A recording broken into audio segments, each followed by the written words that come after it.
I wish I had this set up before. I'm gonna try to hurry up for everybody to get in the room. I'm gonna try to hurry up.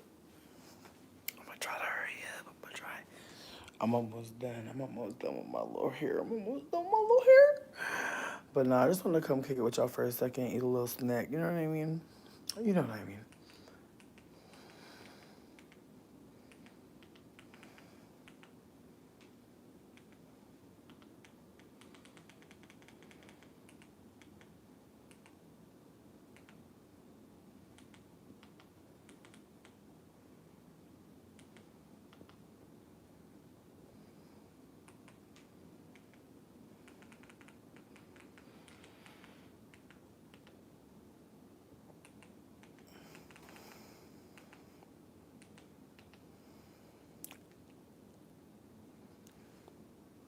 Hey, Bookie. I was trying to set this up before y'all got here, but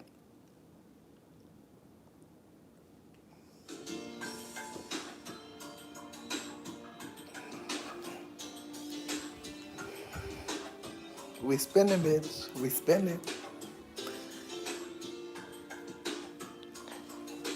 I'm doing some footwork. It looks terrible. It doesn't matter though. Anyways, I hope everyone's having a lovely night. I am.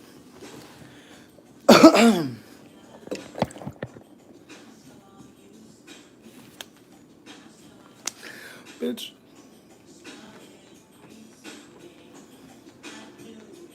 Come on, Tevin. It's power line, y'all.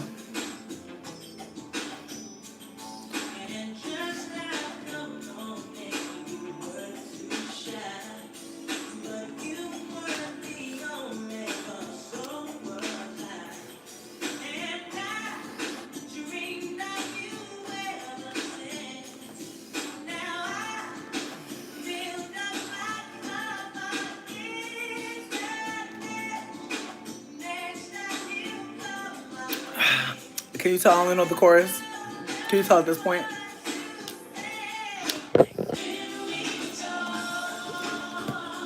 For a minute.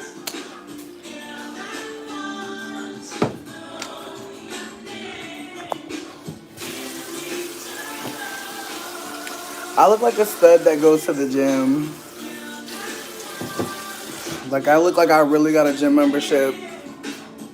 Full price. I look like I eat salmon. Sure do. I look like I have 2 dogs. Let me stop. Good night. Good eve. Yes, Tevin. Yes. Can you tell we not monetizing?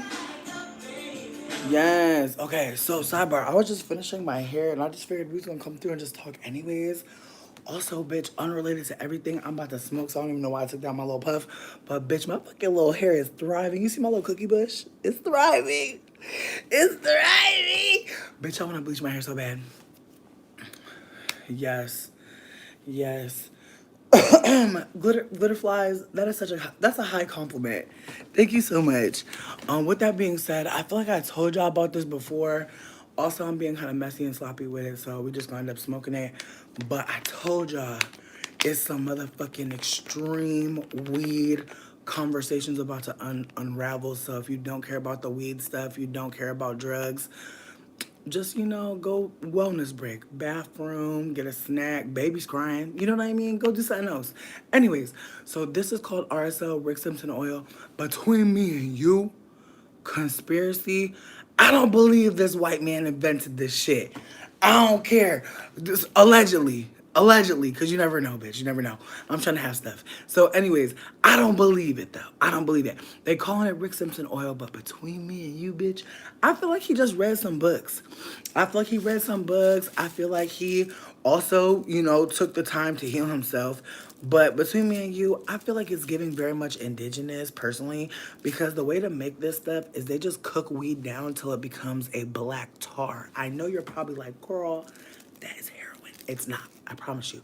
It is weed cooked down to a tar. With that being said, you can mix it into food, honey, butter, oils. You can mix it into literally anything you want. I personally wouldn't eat it unless you really are unless you smoke a lot of weed. I wouldn't really be eating it too much. Now, it's great if you put it on a little bit of like a Tylenol, ibuprofen.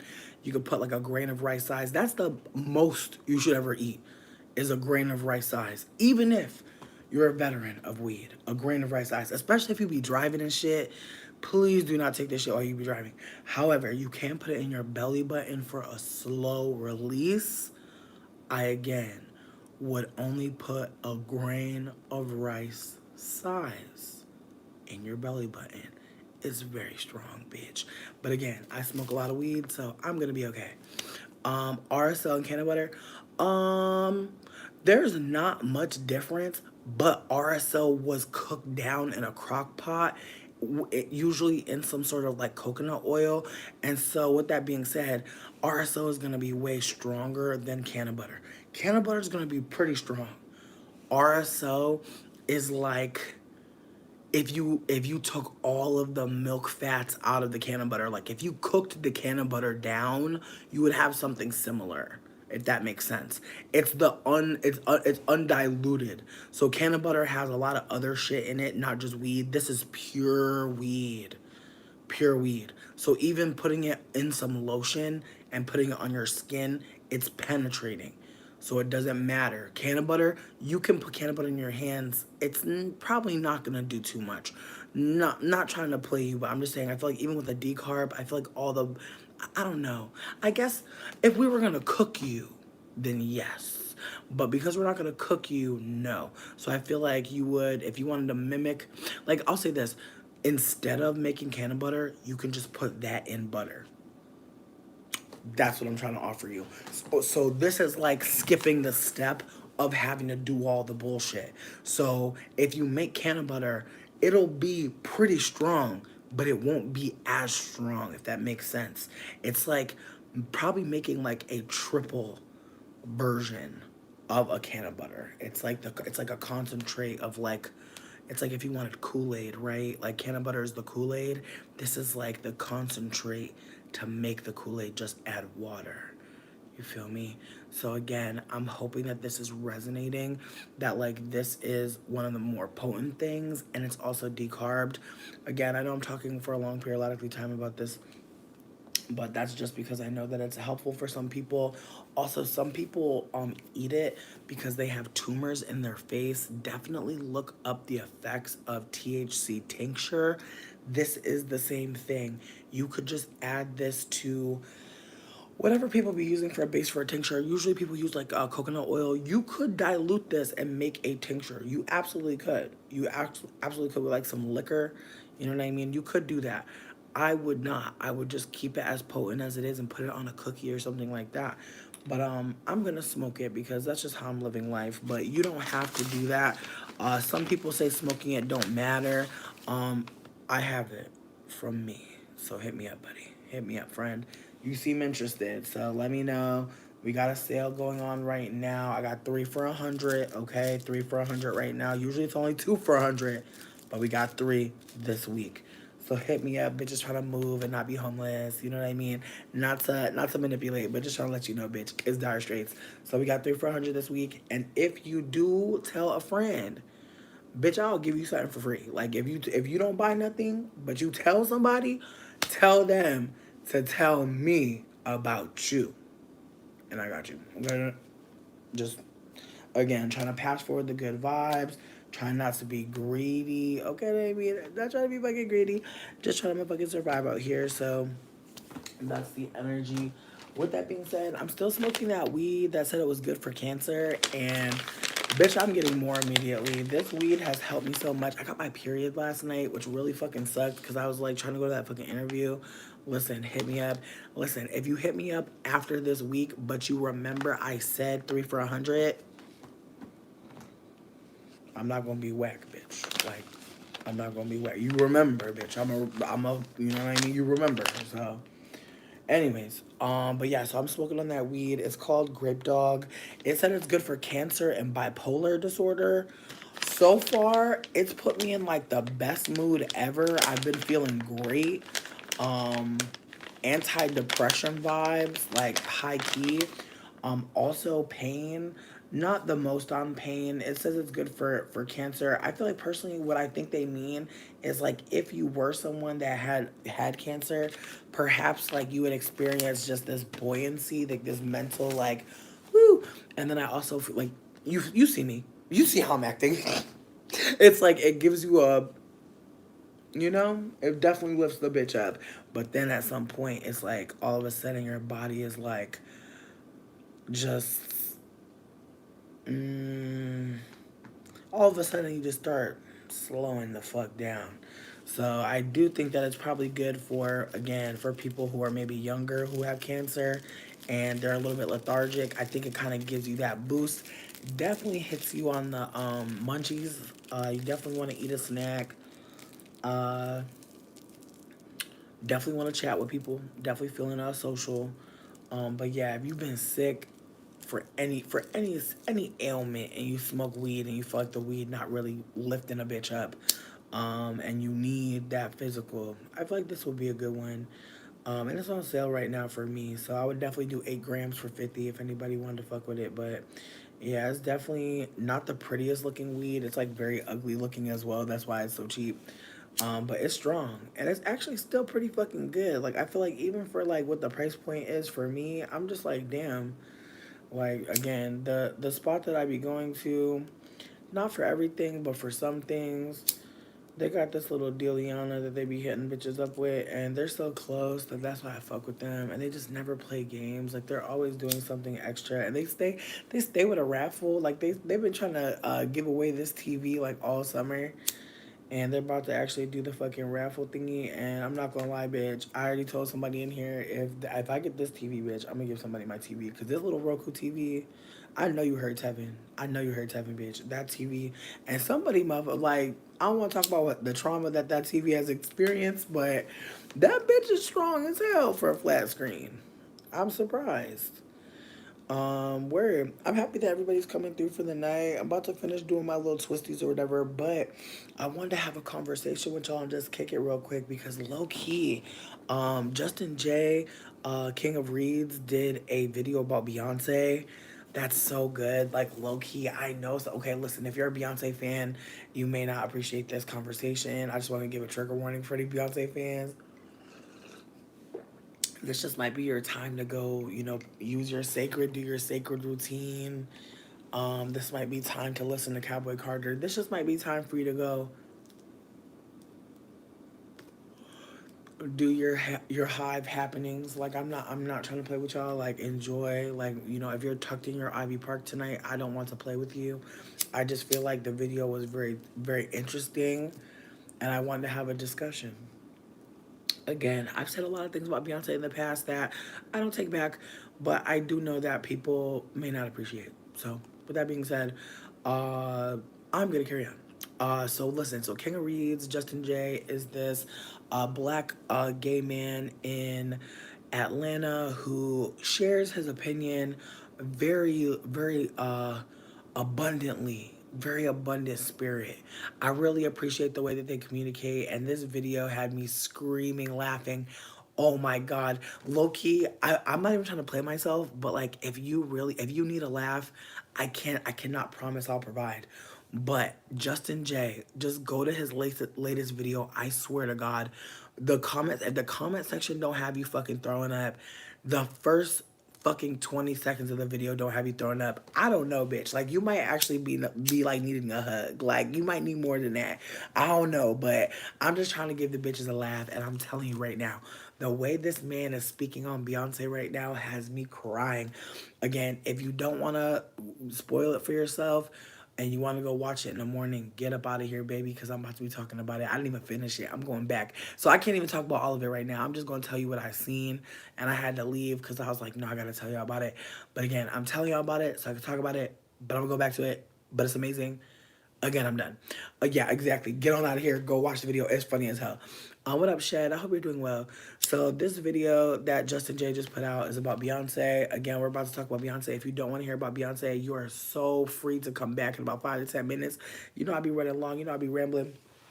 But I just want to give you a little disclaimer that I may annoy you or raise your blood pressure if you are a fan of Beyonce, and that's not my intention. My intention is to laugh. I just want to laugh.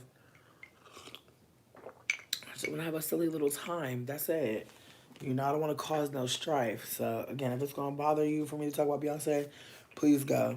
Cause I have a friend right now that I can't even talk about Beyonce with, and it makes me so sad because she's one of my funnest friends, and we be laughing about every goddamn thing. But I'm telling you, bitch, she do not want to hear about Beyonce.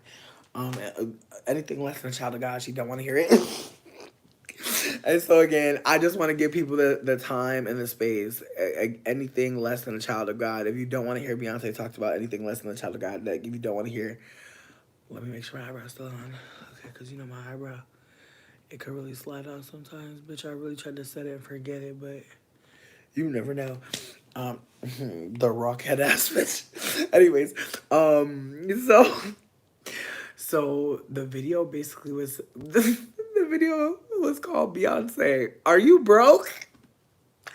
Girl, again, if you would like to leave this video and go see it, just type in Justin J, King of Reads. The video is funnier than what the fuck I'm gonna say. It's funnier than how I'm gonna tell it. It's funnier than what the fuck I have to about commentary. And I'm gonna leave this video up. Well, maybe I can't call it bitch because I put Kevin Tamble. You know how they be. You know how YouTube be. You can't do shit. You can't play shit. So anyways, moving on. I may come back and talk about it in another video. I probably will because, like, this video is just a fever dream, bitch. Like, if you're here and you don't have any drugs, again, you may just want to sashay away. You may want to use the bathroom.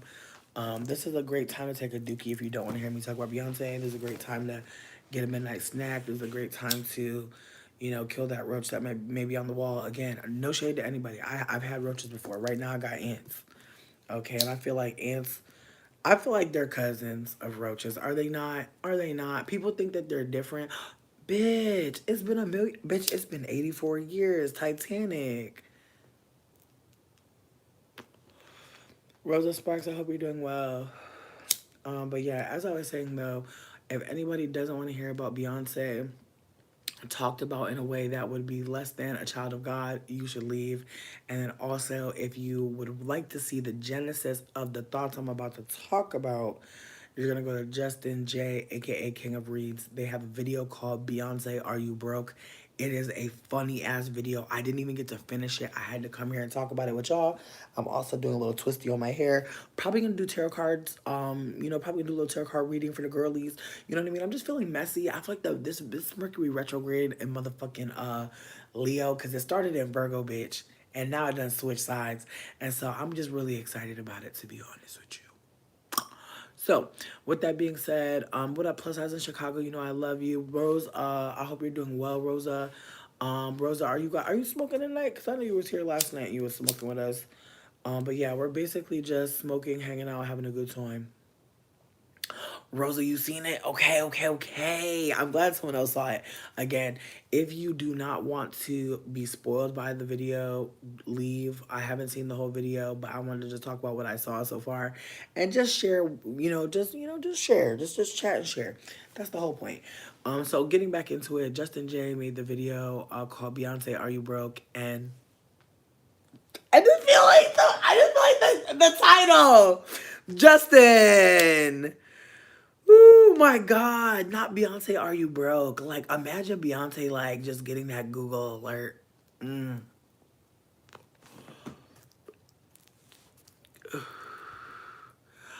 Focal point with Elisa. First of all, I love you for punching in because, babe, this is so low stakes, like what we're talking about. I love that you have a topic. I wish I could pin. Can we pin?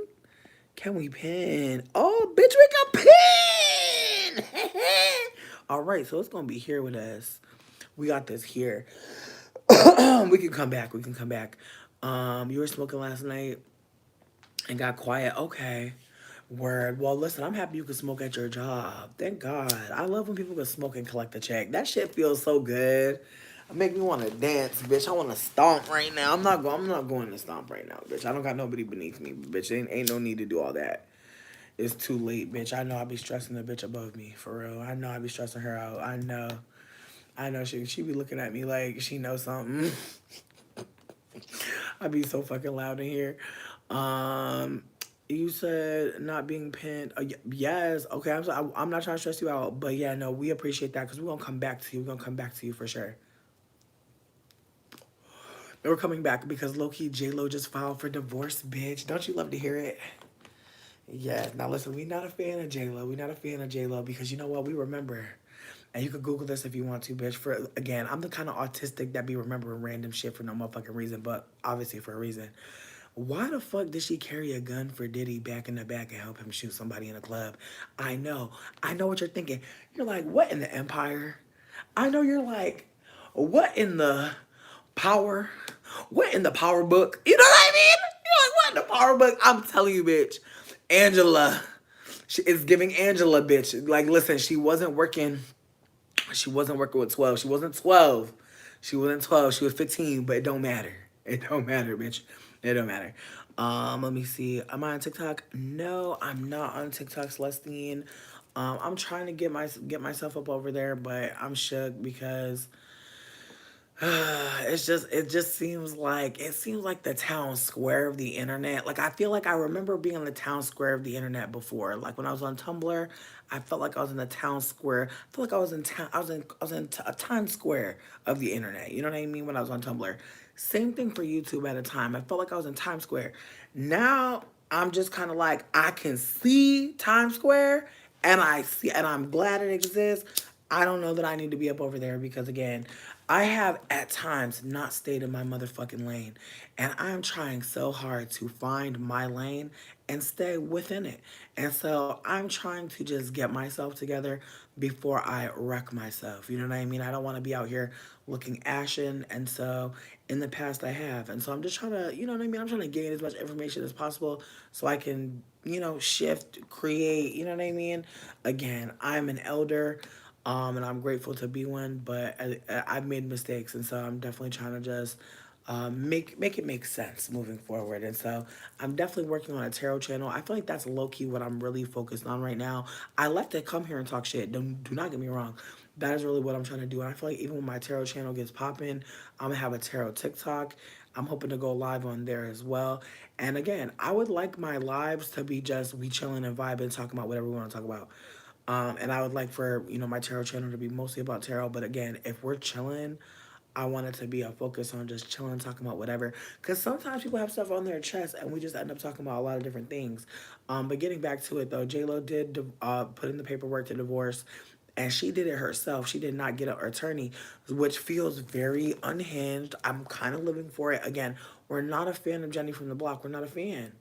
We're not a fan, but I am here for mess. I love mess and drama. So we may pull a card on their situation, bitch. Just 'cause, again, I'm a messy bitch, and so that's where I'm coming from.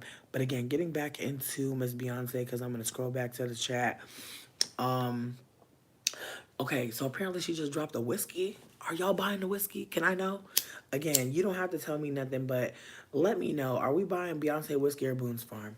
What whiskey, what alcohol are you going to buy instead of Beyonce's whiskey? Let me know. What is your faves? What are you going to continue to buy? Is she scaring you? Are you worried for Blue? Let me know. Just let me know what's going on. Let's see. Rumor has her husband may be going down.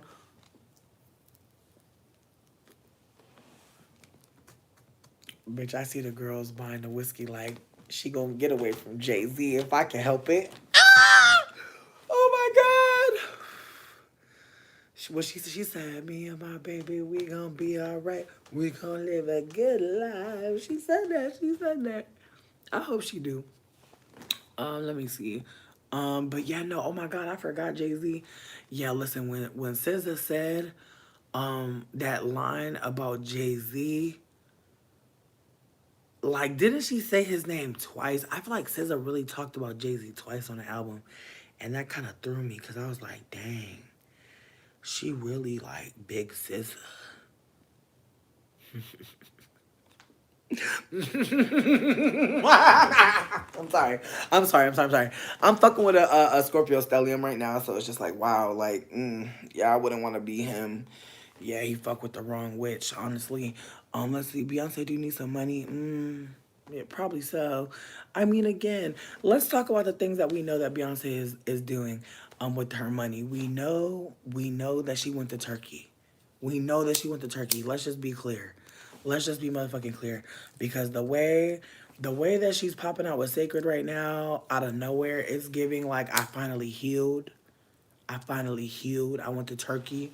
I waited to see what was the best technology out before I transitioned from, my human scalp lace front. Because I feel like, listen, some of these lace fronts, I seen a lace front the other day at the thrift shop, and it was $13, and it was beautiful. The technology has absolutely shifted. I don't want to talk about lace front lore and lace front technology right now, but the lace front technology has never been better, has never been more pristine. I'm seeing lace fronts. What lace? I'm seeing skin that is plastic polymer disguised. Again, I didn't come here for this, but I'll say it again. Lace fronts have never been more advanced. Beyonce do need some money, lol. Or a divorce. Hate to see Jenny on the block coming. I'm crying. Thank you for calling me an OG, Celestine. You're very fucking kind. TikTok full of paparazzi. I'm crying, bitch. Not no no pictures. No pictures.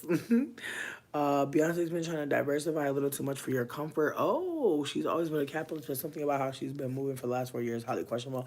I mean, I really liked the Black is King era. It was fun. I was really hoping that she was going more towards collabing with independent artists on the continent. I just knew Black is King was going to be a shift of her like sharing platform. Like that's and I feel silly now cuz I'm just like, man, like at first I was judging her, but then I started thinking about it and was like, well maybe that's her way of like trying to share a platform. And now I'm just like, okay, like, it just feels like she's trying to. I don't know, man. I haven't listened to Cowboy Carter at all, so I cannot even comment on it. Don't get me wrong. I'm sure I've heard a TikTok with the music in the background. I'm sure I have. Nothing's sticking for me. The blonde, like she looks tired, and I want her to lay down so bad, so fucking bad, babe. Cause this is unrelated slightly, but I started like watching those tarot videos again. I posted about it on my Instagram, but you want to go to Howcast, and you want to just type in Howcast and then tarot. You're gonna see an old white lady. Her name is Ellen Goldberg. I'm telling you, I low key wish this was my white grandmother, because I had a white granny and she was cool, but she wasn't like this white lady. Like I just feel like this white lady is really giving like she's giving like the old white lady that was in like the Olsen twin movie. Like you know what I'm talking about. You know what I'm talking about. You know what I'm talking about. I can't remember her name. But anyways, I want to say it was Madame Serena. I want to say it was Madame Serena. She's giving Madame Serena. So anyways, so she was talking about how I want to say 8 of Pentacles is Sun in Virgo, and we know that Beyonce a Virgo Sun. And I was thinking about how Virgos really become obsessed with like work. Like most Virgo sons I know are like obsessed. Like most of like whenever I talk to Virgo sons, the way that they talk about their passions, the way that they are just so. And again, like I think like it's just in everything they do. You can just see them perfecting. You can just see them working towards a goal. They're always doing something preemptive. They're always taking care of something in the future, presently. And I told y'all before, every tarot card it has dates associated with it. It has placements which are found in your birth chart, And like I said, if you have a sun in Virgo, the Eight of Pentacles is perhaps a card that will represent you in a reading, or maybe things that you are up to or ways that you're behaving. But again, getting back on topic or trying to, I think about Beyonce just, trying to perfect something. And on the lower polarity, there's lack of thinking of the future. And so people have always kind of said, that she should do this or that for years. Like I've always heard people giving Beyonce career advice through the internet, and a lot of people fighting them. Like a lot of people being like, "She don't need to do this. She don't need to do that," and it's almost as if like somebody had been telling her she never needed to do this or that. And I'll give you, I'll give it to you that like, it didn't seem like she needed to do a damn thing from the outside looking in, right? Because, like, what the fuck do we know about being Beyonce? So I think that she's always probably been protected by the perception of having more and having, like, good work ethic. And then I also think Virgos have a good reputation. I feel like because of Beyonce low key, which I think can probably, again, be something that dehumanizes somebody by pedestalizing them as like the Virgo, right? I feel like her and Michael Jackson are the two Virgos that I'm super aware of. Cat Williams, but those three are seen as like pretty big juggernauts in their industry. And so, with that being said, the idea of being a perfectionist, very Virgoan habit, and so I feel that perhaps at this point in poverty, I'm sure, and that, again, as someone who's been in poverty my entire fucking life, welcome. That's all I can say. Because one of the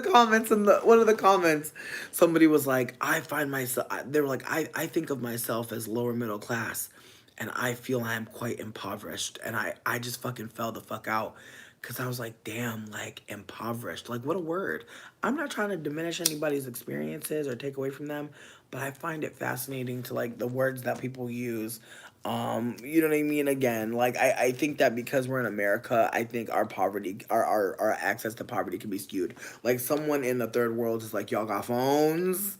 Like, y'all got weed? You know what I mean? Like comparatively to certain places, I can understand why people are like, what does poverty even mean at this point? I think that that's a that's I think that that's an affect of like living in late stage capitalism though. I think that poor can look a lot of different ways, and I think that like your attitude unfortunately can really, shift how people see you. Because I personally think that like as a poor person, like I think that you have to cosplay like being positive like in this way for people to like even want to support you. Like if I as poor as I am at this current state, I really can't afford to be like on some really, and I don't want to go too deep because again I don't want to break the fourth wall. I don't want to be so candid that I fuck around and fucking unzip myself. But again, I do think that like when you're poor in a certain capacity, like people are like, "Whoa, get out of here! I don't want to catch that." And like just the way that we feel like poverty can be transferred by listening to poor people. Again, I don't want to break the fourth wall. So again, it's just the way that like when people say that like it's like when people ask you how you are, and if you say like I'm doing great, like how people are like unless they're not doing well, there's almost like this like yeah we're gonna perform like we're doing great even if y'all ain't doing good. Like there's just this dance of like I'm doing fine, yeah I'm doing fine too, like, and then there's almost like this desire to not want to break the illusion that y'all have just created together. Like if you're really not good, y'all both just lied so good that you don't want to you don't want to, you don't want to be the one to be like actually, like, you know what I mean? Again, I don't want to break the fourth wall too much, but I'm hoping that if somebody is feeling that you feel seen, because it's a fucked up world we live in that we have to lie to get through social interaction without seemingly disturbing other people. But what I'm hoping is that, like, by saying what I just said, some of y'all think about how that friendship is actually quite full of love, that person actually would be so supportive of you if you actually broke silence about what you're actually going through. that you actually don't need to suffer any longer. You know, again, these are things that we all don't get to do with every friendship. Like every friendship is not going to bring the same kind of joy and support, but some do, and sometimes we don't feel worthy to test it or see.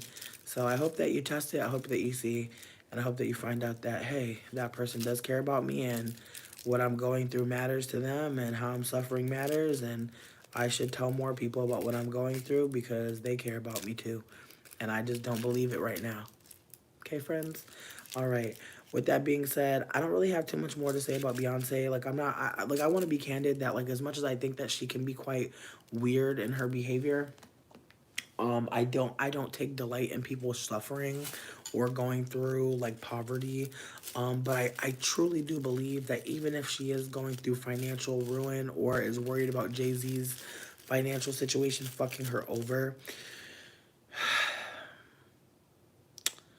I really just hope that she starts to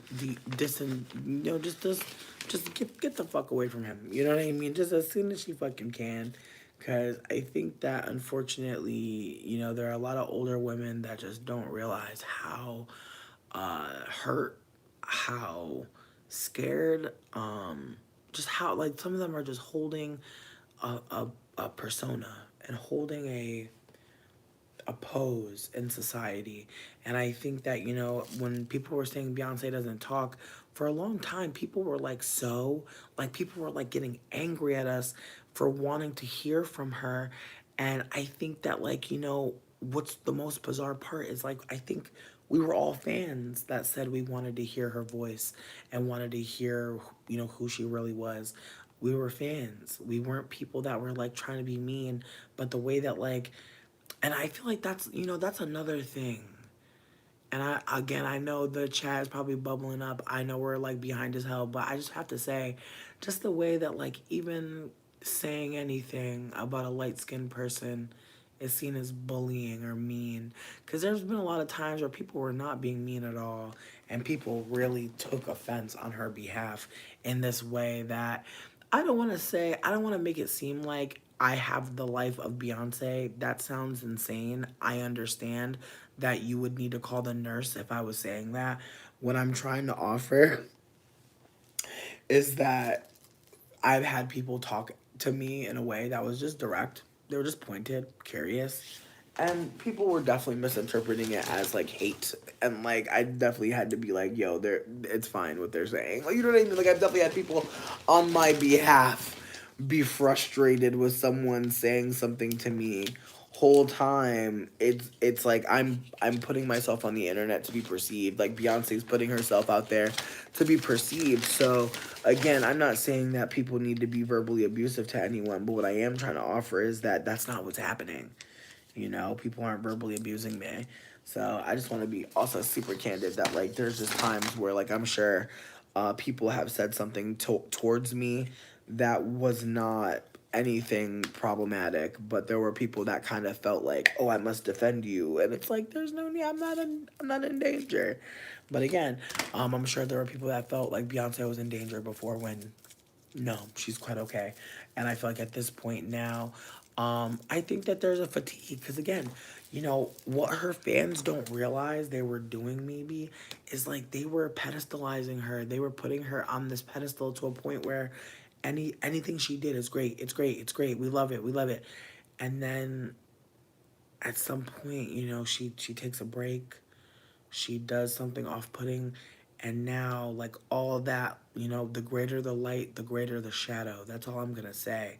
And so I think there's been a shadow on her for a while, and I think it's been, light skin privilege is a hell of a drug, and I think that she's been able to kind of navigate being very privileged without having to do anything.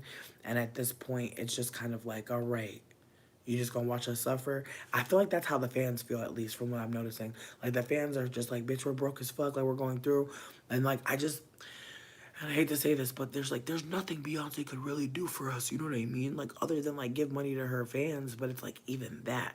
Like, it's like if Beyonce gave money to her fans, like, I don't know. I feel like I would love that for y'all, but at the same time, I feel like that would be super manipulative, and like, I don't know, like, I just wonder what kind of backlash she's about to get. Like, I just really wonder. Because, like, also people were naming that, like, she's trying to put out a hair care line and whiskey. And people were like, not appreciating that she's trying to market alcohol and like hair care products during a fucking recession when people can barely afford fucking food. Like people are having a hard time affording gas.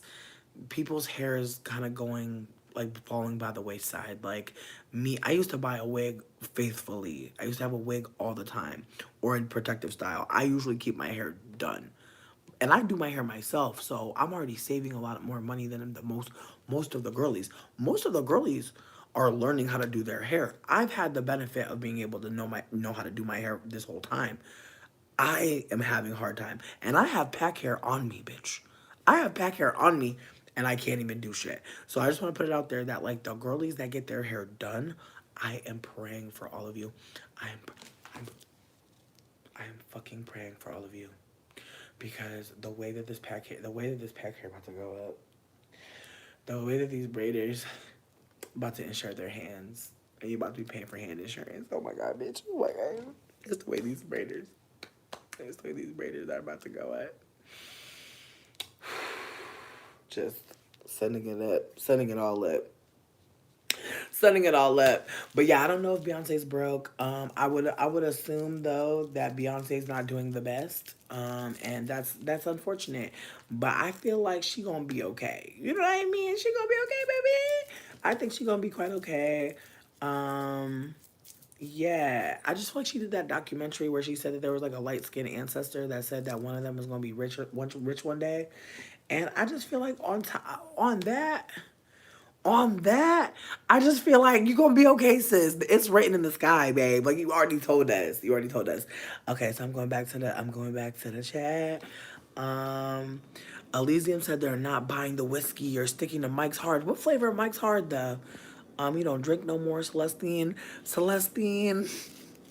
You just reminded me that that's Tina's real name. Oh my god, that's Celestine. All right. You will continue to buy concert tickets, but you're good on the whiskey. Okay, plus size in Chicago. Elysium, I don't even drink like that. Too many celebrity alcohol brands. Okay. The whiskey thing is so random. I don't disagree with you. I didn't even know Beyonce was drinking like that. I mean, when she said she was drinking, I was like, oh, okay. Like that, that was cute, but I didn't expect the whiskey line.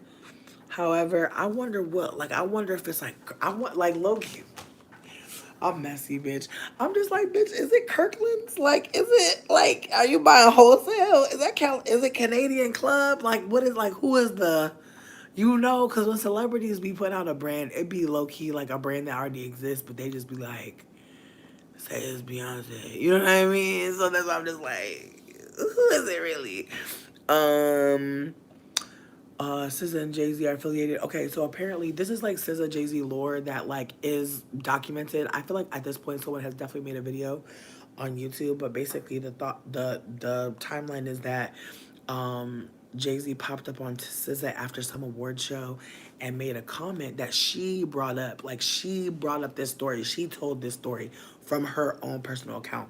So there's a part of me that feels like, as someone who fucks with Scorpio people at this point now, just off of like my experiences, I just feel like she wanted the world to know that like Jay Z is a op. Like I just feel like, from my perspective, I just feel like Solana wanted us to know that Sean Carter was a Appiana. And I feel like from what she has said, and this is her story that she told, she said that Jay-Z came up to her after she won the Grammy. I'm not sure if it was the Emmy, the Grammy, the Oscar, the Tony. I'm not sure if she's an EGOT yet, but I know she's on her way. But basically, she had said that Sean Carter, Jay-Z, had came up to her and said, "I thought you were a fluke." Basically meaning, I thought that you were a one-hit wonder. I thought you wasn't gonna make it out here, and basically called her a rat, in my honest opinion. Now, did SZA say that last part about the rat? No, that was me. That was me ad-libbing. Okay, Solana never said anything like that. But personally, I feel like if you tell somebody, "Oh, I thought you was a fluke," and you're a billionaire, and they just came into the game and won their first, again, Emmy, Grammy, Oscar, Tony. I don't know which one it was. I'm not trying to be a bad fan. I just literally, I didn't smoke that brain cell. Please forgive me. You know, Saint Solana, I love SZA, bitch. Please don't play me. Please don't play me. I love her, okay? Since Ice Moon, okay, bitch. Since Ice Moon, I've been down. Bitch, since Teen Spirit, bitch. Let me stop. Let me stop. I'm getting anime. I'm getting out of character.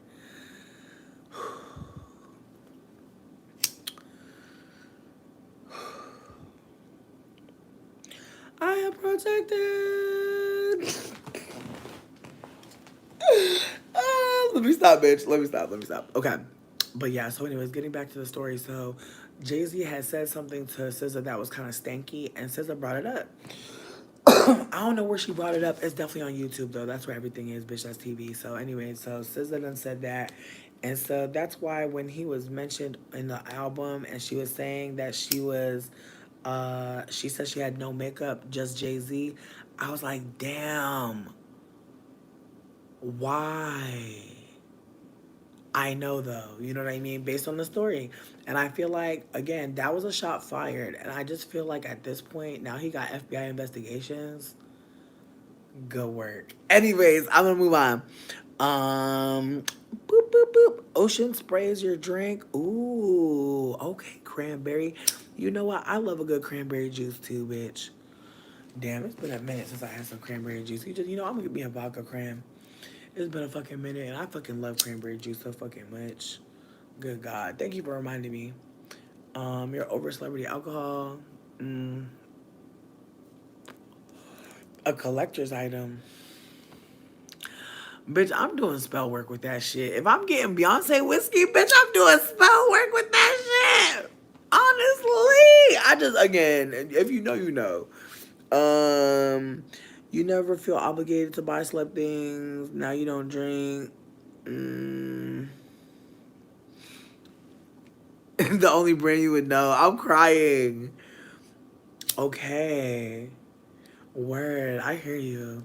What's in Turkey? Okay, when I made the joke about Turkey, I was saying that because basically people are going to Turkey right now to get their hair transplants because apparently, and again, bitch, this is just from being on the internet and just happening to be reading and stuff.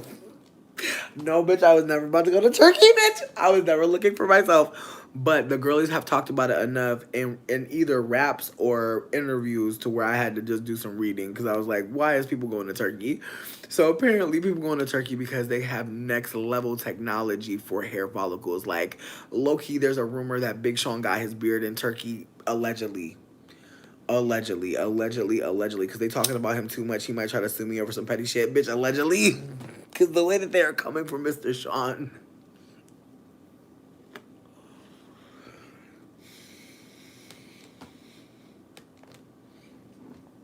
What money?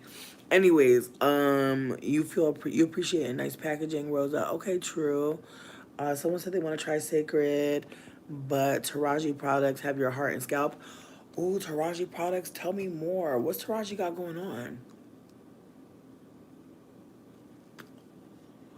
Jasmine, hey baby. Hair technology is going up. Beyonce's bleach blonde be scaring me. Again. She might have went to Turkey. Her hair might be stronger than we think. Did y'all see Azalea Banks' full read on Beyonce Country album? It had me gagging. You know what? I'm gonna go check in on her because last time I saw her, I think she was selling products for pussies. She was selling some yoni steams or something. I don't know. I could be wrong, babe. I don't mind being wrong with that one. Uh, let's see. She didn't trust people enough to collaborate with smaller artists. She doesn't trust people enough to collaborate with smaller artists. I don't even know what there is to trust. Like, it just sounds like jealousy on her part. Because it's like, I'm not even trying to do too much. But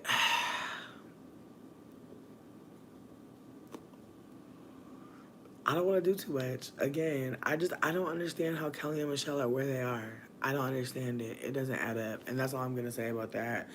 And, like, the fact that she moving how she moving now, it's like, girl, you could have really won with your girls. Like, that's so sad to me. Like, the fact that they never did a movie together, you know what I mean? Even the Spice Girls did a motherfucking movie, bitch. I'm so sorry. Let me stop. Like, you could have gave them a movie, bitch. I'm so sorry. But, like, honestly, y'all make me sick.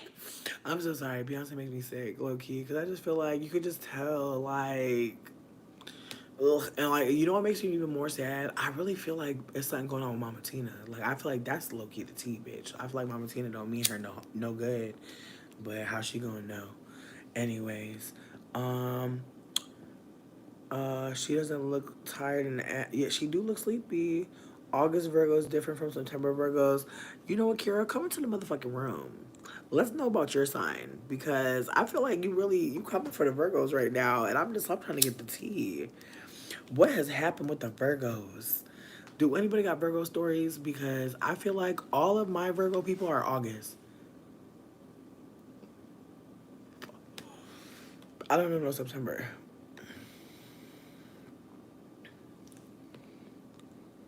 I'm crying. Thank you.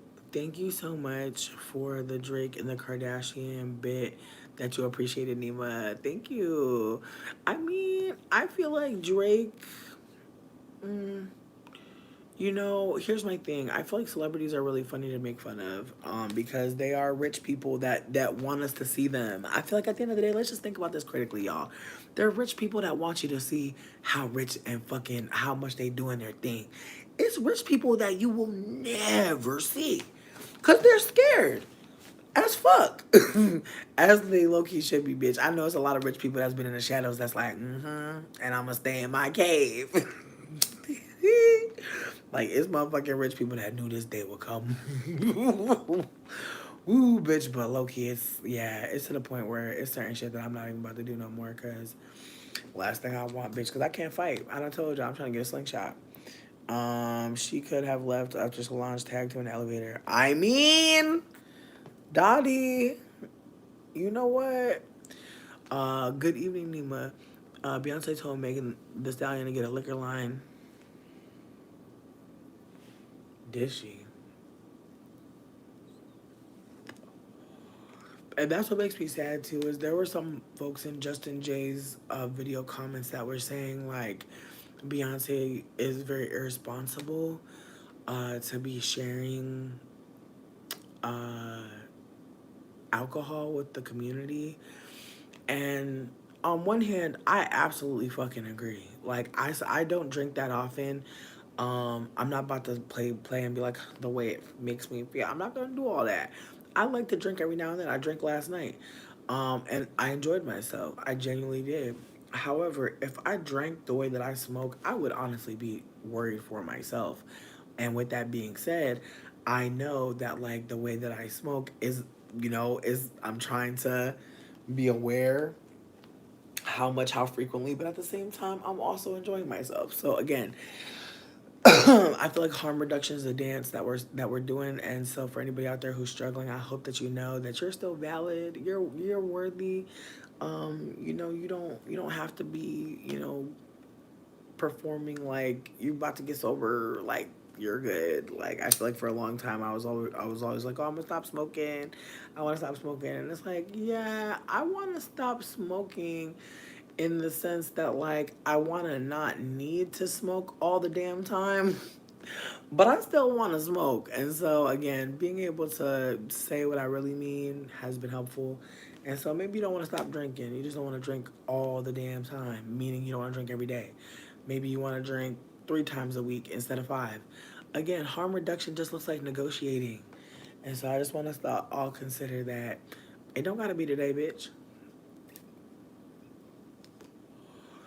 Focal point. I do think that Miss Tina may be a mean girl, and I think that Beyonce may be a mean girl, and I think that she may have bought the lie, And again, I don't want to break the fourth wall too much, but I'm not, and I'm definitely not trying to put myself in a different category of light skinned people.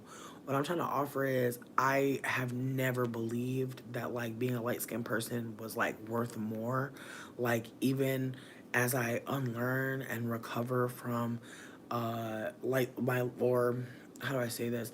Even as I am unlearning colorism and still listening to deep dark skinned people, I've never once felt powerful in the privilege, and yet I didn't grow up in the South. I grew up in the North, and I do want to acknowledge just the ways that the South uses colorism as like currency. And I'm not trying to offer that in the North it's different. What I'm trying to offer though is that there is a way that the South operates very candidly around colorism.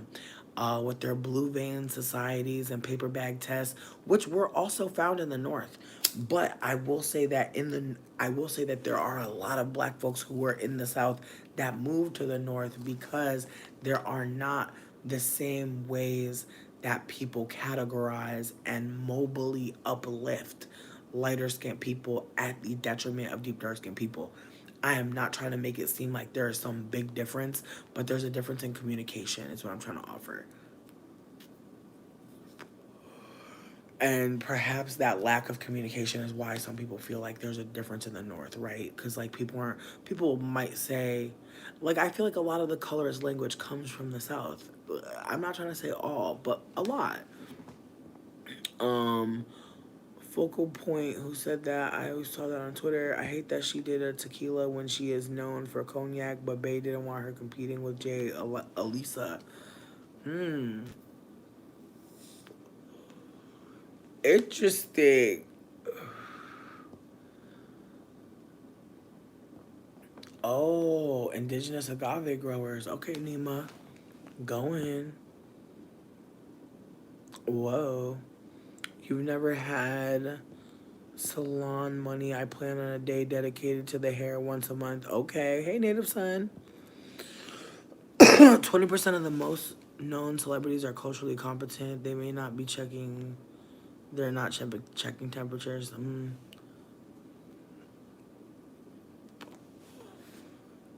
Glitter flies. Oof. Sheesh. Yeah, this combo is comboing. I appreciate y'all. Thank y'all for being up tonight. Y'all are up late. Is anybody up late because of something that they want a tarot card reading on? Because I don't mind doing a tarot card reading. Light skin ancestor, I mean. They did. Somebody remembers. Like she did it. She was talking about how she got this one ancestor who was like enslaved, but like she wasn't enslaved. Like she was like alive when it was going down. Again, I could be wrong, but I'm pretty sure. I'm pretty sure it was when they were showing the house. Again, they had like honestly, do I even want to do this? Yeah, I feel like Beyonce had that scene where I believe she had Blue and that deep dark skinned little girl wearing like that. It was a very uncomfortable, like almost like maid outfit that that deep dark skinned little girl was wearing. I don't remember which era this was. It was before Black is King. It wasn't for. I'm blanking. On on on a American Requiem, a song on Cowboy Carter, she mentioned being the grandbaby of a Moonshine Man.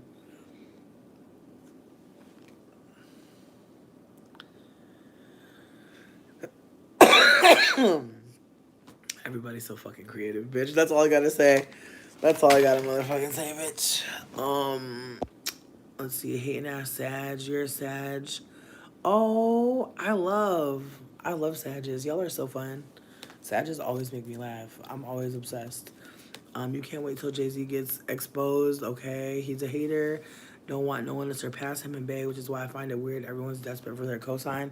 I mean, I feel like if they're about to get Me Too, I don't know. I keep seeing like high priestess energy around Beyonce, so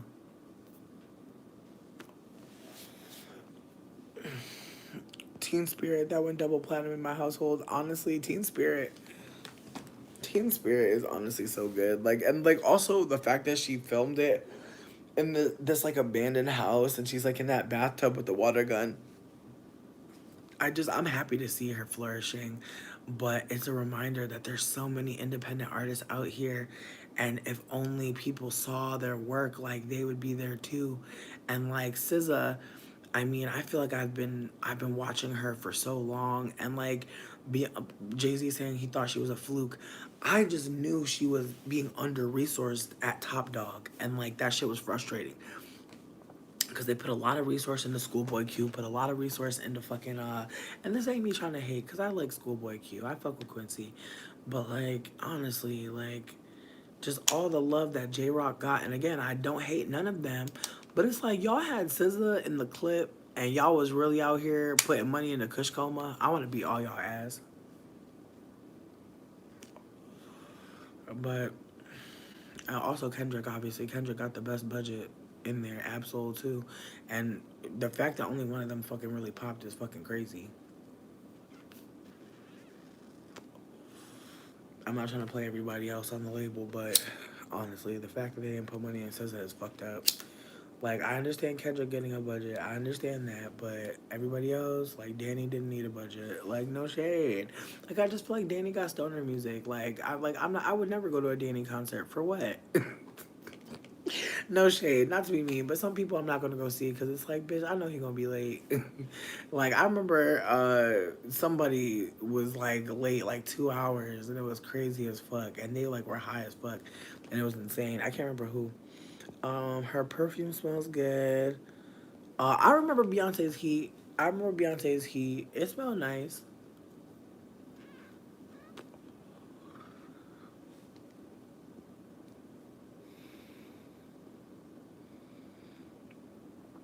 Okay, Liz Technology. And August Virgo. Hey. Okay, August Virgo. I love to hear it. You never want to be a celebrity, get my money and hide. I'm crying. Brave Bird, I love you. No, no, no. I was a friend of Jay Z about this. Oh, okay. Yeah, no, I'm definitely trying to finish my little twist out because I got a job interview tomorrow. I was supposed to go today, but my period came in the middle of the night, and when I woke up, I was like, "Oh, I'm not gonna make it." Like, and so I called the place that I was supposed to go for my interview, and I got a man on the phone. So I was like, I lied and said I had COVID. I thought, and so he was like, "Well, I'm gonna have homegirl call you." So homegirl calls me, and bitch, I was telling my friend this. Actually, was I telling y'all this? Mm-mm. I was telling my friend this, and I was saying how like when they called, I'm outside, right? And I'm over here saying I got COVID and shit as a lie, and the background noise is giving very much like out and about. You feel me? So I'm kind of shook. And she was like, "Hey, Tatiana," and I was like, "Hey," I was like, "I'm out getting some meds." You know what I mean? Like I had to immediately be like, "I'm getting medication. I'm not out having fun." Man, I honestly was working, but still, bitch, it sounded like outside. And so she was like, "I heard that you're not feeling well." I was like, "Well," I was like, "Actually," I was like, "I got my period, and it was one of those periods where like I was crawling on the floor looking crazy." So I was like, I knew I wasn't gonna make it today. And she was like, "Girl, on Monday I had to call out because I had the same situation." She was like, "You're Gucci." She's like, "Let's link tomorrow afternoon." And I was like, "Bitch, okay." So the universe low key reminded me like, be honest. Like, just be real. Like, the right people gonna hear you. It's gonna be the right spot. Oh, bitches said lemonade is the best. Okay, lemonade. I hear you. Um, the lemonade of the Mike's Hard Lemonade. Okay, cause I know they got like different flavors. When Megan was on Club Shay Shay.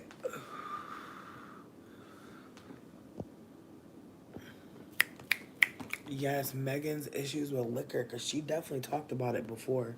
I'm glad people are bringing stuff like that up because again, I feel like and this is perhaps unrelated, but when I was told when we were talking about the Beyonce liquor stuff, I don't know why, but this song called "People" by Lil Bianca came into my head, and I'm gonna play it for you, cause honestly, when I heard this song during the pandemic, it really didn't resonate at the time because I wasn't drinking as much. But at some point, I started getting really fucked up during the pandemic, and like it got kind of hard to not get fucked up. It just started feeling like that was better. Like it felt like life was better if I was drunk.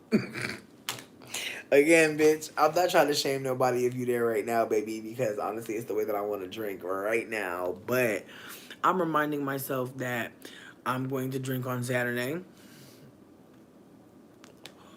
and I drank last night, and I'm getting high right now. And if I'm really feeling like I want to do something, I can, take a little bit of the mushroom, the one that has like the body regulating, because that's gonna give me that like body high, that feeling of change. Because again, I am an addict, and it feels really good to talk about it. It feels good to talk about being an addict. It feels good to say that because again, the way that I smoke, the way that I be doing what I be doing, I feel like it makes sense to talk about it because again, not everybody can get the support, and I believe if we talk about being harm reductionist, if we talk about harm reduction, we can start to crawl ourselves out of a hole, perhaps, or start to have the language to get support around it. With that being said, I'm about to play a song. We're not gonna be able to monetize this one, baby. We're not gonna be able to monetize it. We gonna have it up. We gonna have it up. But you know what I mean. Don't click on the ads, bitch. It's not gonna be no point because YouTube they not gonna love me, bitch. They not gonna love me. They not. They really don't got love for me, bitch. I'm telling you. I'll have to record some shit, pre-record some shit if I really want to make some money on YouTube. Like they really do not give a fuck. But it's fine because I really don't give a fuck about making money on YouTube. Like this account. It's obviously not about making money, bitch. We just kicking it. But let me see. This song is called People, and I'm probably not gonna cry, but I've cried to this song a lot. And like, if you do cry, bitch, you're still a thug to me. But this song is really, it's just one of those songs, man. Yup, look at that shit popping up. I just typed in PEO, bitch, and that shit popped right up. Ooh, it's so good. Watch the video though. It's great. It's called People by Libyanka. It's a bop though. It's got a good beat.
The song.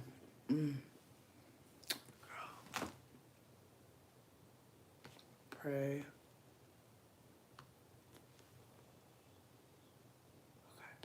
Worked. Okay.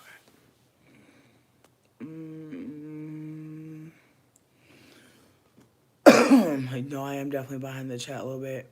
They're doing that to Doechii. Yeah, you know what? That's sad because Doechii really is that girl. She's really amazing. I'm really grateful that we get to perceive her.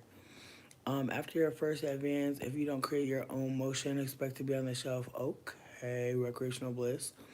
We're gonna forget when Schoolboy Q says SZA likes to fuck too much, and that's why he doesn't want to tour with her. Whoa. And Schoolboy Q need to calm down.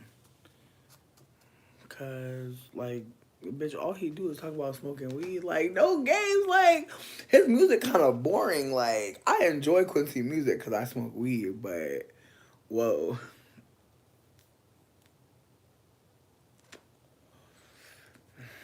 motherfuckers be getting ahead of themselves, yo. Embarrassing. Renaissance has perfume.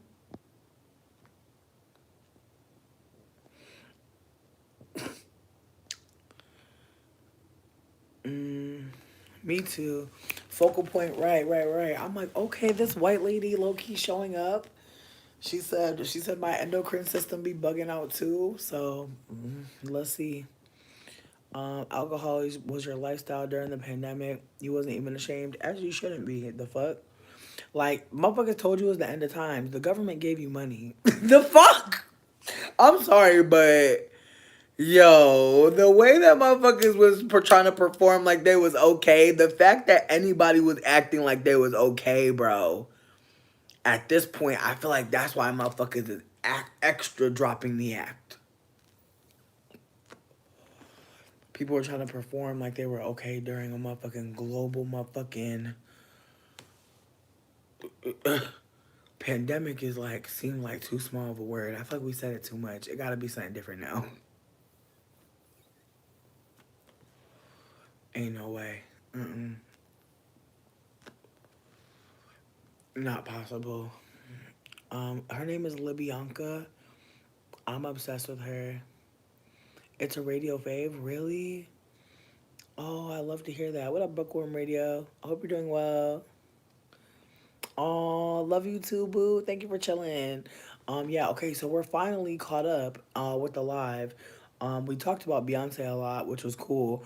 But we're finally focusing on focal points of question, which has been pinned this entire time, and we are 71 minutes into the live. I'm glad we pinned it. So you said, hey, you don't have to answer. Just trying to not trying to derail convo. You said I just watched J Lo's movie extended video film. All of the slashes. The I just watched J Lo's movie slash extended video slash film slash musical production, whatever it is. Focal point. You gonna make me watch this shit. I'm so mad at you. Like, I don't want to say we're enemies, but my God, like I was doing so good. Like I was doing so good, and now I'm out here having to watch this shit. Like I'm so sick. I'm making y'all watch it with me. There's no way I'm watching this shit alone. Ain't no way. We gotta figure out a day. But yeah, no, I have to see it. It sounds so hilarious. Like I really need this laugh. Like I really do. I really need it. I need it so bad. Also, can I tell y'all something really stupid? So, okay. So, I don't even know how to bring this up. So, this person reached out to me. Their name is Nikki. I'm not going to go too deep into them, but I'll just say that they reached out to me and their energy was very much like, and this was on the Lex app, Lex. I keep talking about it. It's an app for queer and trans people who are, out here trying to organize, find fun experiences, uh, have some sex from time to time, go on dates, plan adventure hangouts. It's a lot of things. But basically, this person reached out to me and was like, I love all your posts. They were like, I'm an indigenous person. They were like, I too believe that I believe that we should start, looking towards becoming more indigenous in our practices. And they were just coming at me very much like, I'm so glad that you exist. Like, I'd love to link up. And I was kind of like taken aback because, again, this person was really coming at me quite aggressively. And so I was just like, keeping them at bay. But at some point, someone else made a post and they were talking about how do you make friends at 30. And like the post was really cute. And like the person was like really hot. And so I reached out to them, but only after I saw that the same person, Nikki, had reached out into the chat and they were like aggressively like, you should come to my house, like do. And like this person already invited me to their home, and that's what kind of had me taking pause. And so then I noticed like in the comments thread, they were like, everybody on this post, you should come to my house. I know it can be scary to come to someone's house, but like there's strength in numbers. Like I trust all of you. And I'm like reading the chat and I'm just bugging because I'm just like, whoa, like this man is trying to get some company bad. He needs some company. He needs some company. Okay, bitch. He needs some company. Like, bitch, it's giving company bad as hell. And so I reached out to the girl who wrote the post and I was like, yo, do you want to go to this man's house and rob him?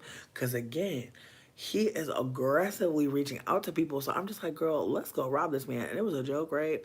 But they never got back to me, which is unfortunate. But me and that person, Nikki, ended up having a conversation. And I was like, and at the end of the combo, I'm not gonna lie, the combo was dope. Like, cause like the combo was very much like, they were like, I know I look Caucasian. They're like, but I'm indigenous and I'm trying to betray my white privilege. They were like talking about all the things that they're trying to do to decolonize and do. And I was like, all right. And so at the end, I was like, listen, I was like, I just want to put it out there that I did tell someone that I'll be down to rob you at some point. I just want to put it out there because I don't want to rob you anymore. But at some point, I was trying to rob you for real. And he was dying laughing. He was like, honestly, he's like, I'm glad you told me. He's like, I understand. He's like, I seem super vulnerable. He's like, it makes sense that you would want to rob me. I was like, thank you for understanding that. Like, I appreciate that, genuinely. Again, I know someone sitting there like, what the fuck? I know, bitch. I know. We're just living in a different type of motherfucking world. Michigan, very interesting. That's all I'll say, bitch. It's a very interesting place. It's a lot of white people realizing things, coming to conclusions. So I'm glad that he wasn't mad I was gonna rob him though. But yeah, you know, it's just we're living in a different time, bitch. We're living in a different time. But he was very tickled. He was very tickled that bitches was gonna rob him. He was just like, oh. And I was like, I'm glad you're laughing because, you know.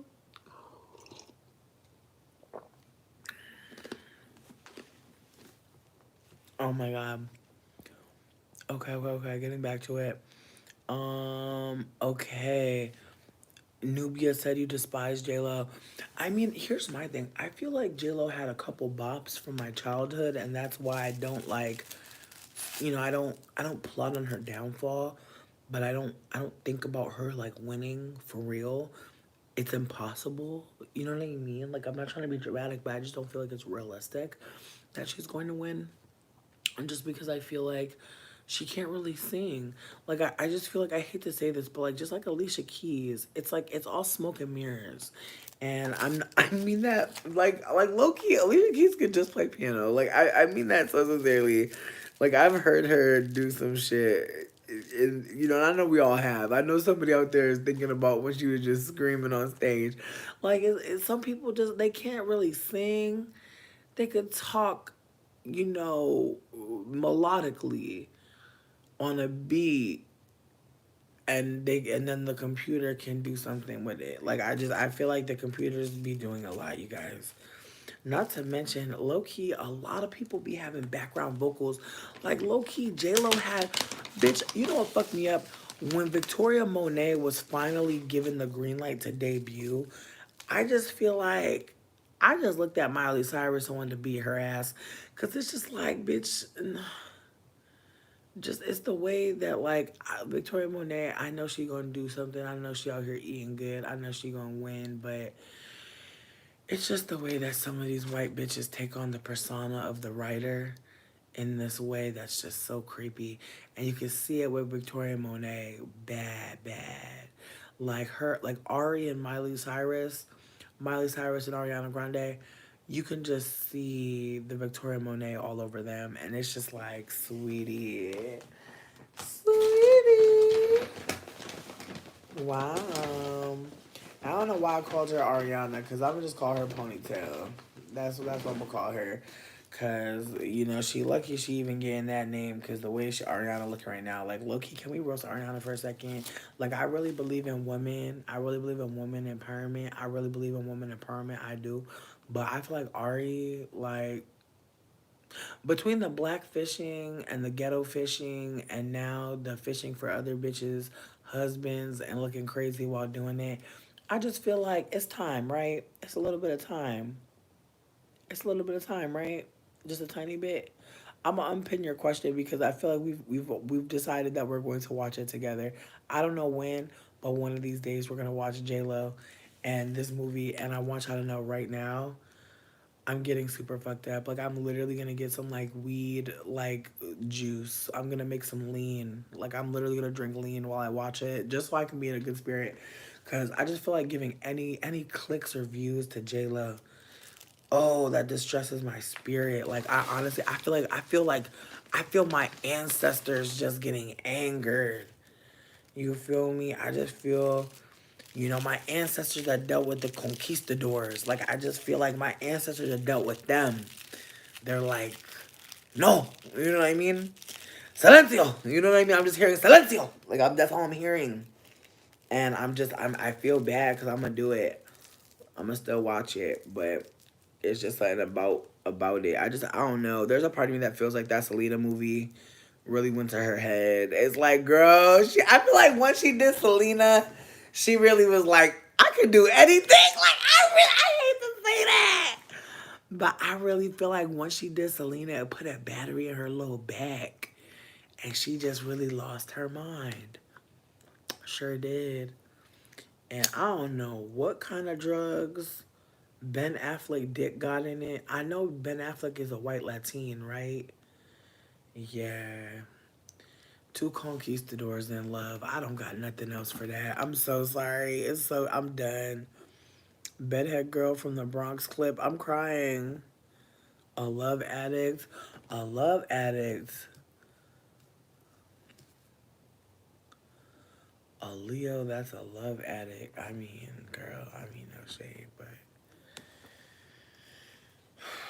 like I mean no shade, but like there's just something about going to a group for like love addiction as a Leo that just there's just something about going to a group meeting about your addiction to love. There's just something about it, and if you don't catch it, that's fine. I love you. Like good night.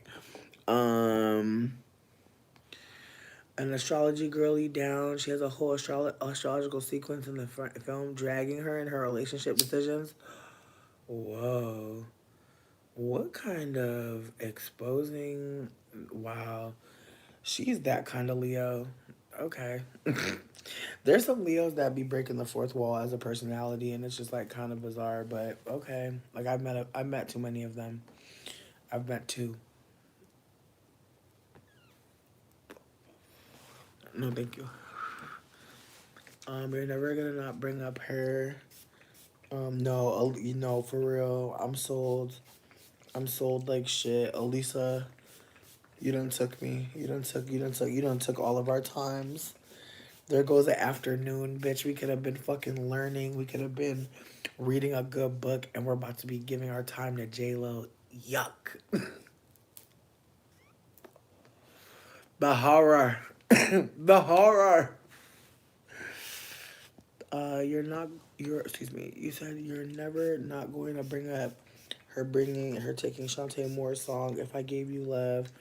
J Lo been on your list. Shout out to Jennifer Lewis. I'm crying. I'm crying. Jennifer Lewis is in the film. I hope she got paid a good coin. Truly. He said, "I know I'm living reckless, looking like a slick. Look, I'm crying."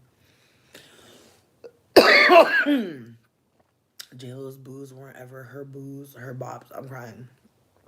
That's true. Somewhere Ashanti's her bops. Okay, yeah, no. I was just thinking that. I was like, I could hear Ashanti all over J Lo now. That's why I brought up Victoria Monet because it's just like Ashanti's career still went off, but I feel like there was just a way that she was marketed that is so strange considering like how much she helped J Lo's career. You're truly impressed. She actually said the term for her relationship behavior, like love addicts. We out here, we trying to correct a faulty thinking behavior. Oh, Elisa, hold on now. Are you bringing this up because you're feeling a little bit like you and J Lo had a little moment? Y'all had a little connection. Cause honestly, I am fascinated with love addicts. Like, I think that I could definitely self-describe that way, but I'm not sure that I was always even getting love. You know what I mean? Like in retrospect, I don't know that. Like even if I was addicted to love, I don't know that that's what I was even getting. So I don't know. It's like I need to do more research because I'm just like, bitch, I think I was just a fucking energy vampire like Lowest of Keys. Like, I hate to say that, but I really feel like I was just giving energy vampire. Um, that's how I feel. Like, I'm like, I don't know if I was a love addict because I was definitely not trying to, like, I don't think anything that my actions were giving were like trying to get love from this person. I think it was just like trying to get energy. um, Alicia can sing. It's just her voice has changed. You know what, Meryl Streep? I love you for coming up for Alicia. I feel like she can sing. You know what? Let me take it. Let me redact that. In the past, I have heard her sing. I have heard her sing and thought it was a good tune. Like, this girl is on fire for sure. But, like, look, she be screaming a lot too. Like, I mean, no shade, but she be screaming. She be howling. I just feel like J-Lo.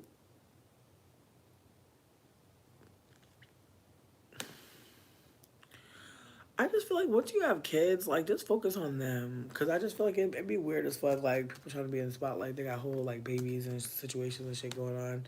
Like it feels like she got shit going on at home. So does Ben. Both of them look crazy as fuck.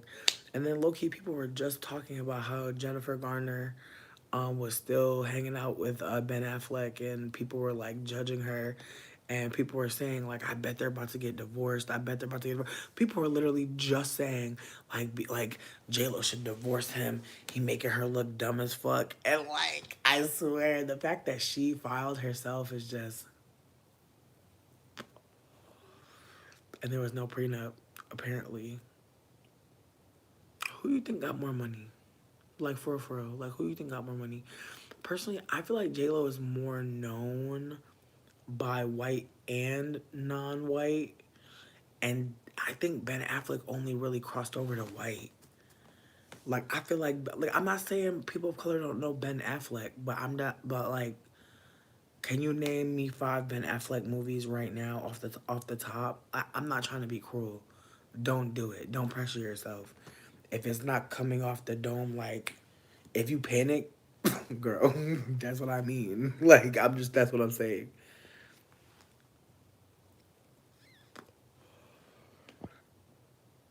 Oh, okay. We're talking about the J Lo movie. Elisa brought up the fact that J Lo created some sort of video, audio, terror, horror, ow, jump scare apparently, and like we're gonna watch it now. So if you haven't seen the newest J Lo drop, which is apparently a self expose, I personally feel like it's an energy harvest. Personally, at this point, I feel like it's an energy harvest, a way to get people to talk about her and love her again. Yeah, bitch, I'm on to you, J-Lo. But we're gonna give it to her. We're gonna give her that one stream. Look, I'm gonna stream it so you don't have to, okay, bitch? And if you watch the replay, you ain't gotta give her the stream either. That's how serious I am about this shit. I do not like J-Lo. I'm not a fan, darling. I'm not a fan. Loki, I'm smoking this strain called Apples and Bananas. It is a strain that if you have your period, it hits really good. But if you don't have your period, it is the equivalent of smoking one of those honey packs. Feel free to Google it if you don't know what a honey pack is. I love you. Feel free to look at it. It's in the shop, bitch. You have 20 minutes left. The film. Oh my God, 20 minutes left on the film. Prime Video. Yes, bitch, I got that on my Roku. Okay, bitch. Yes, it's about to be free to watch too. I'm glad. This pleases me. Gotta bless and protect the space before viewing. Bitch, I'm about to sage it. You think I'm playing? I'm definitely doing a smudge. You mean they took a desirable mixed woman and mounted her on top of poor culture? Ooh, Meryl Streep.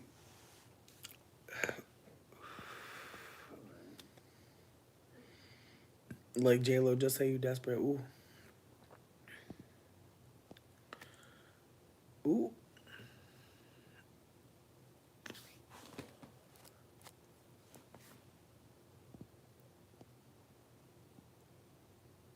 Ooh.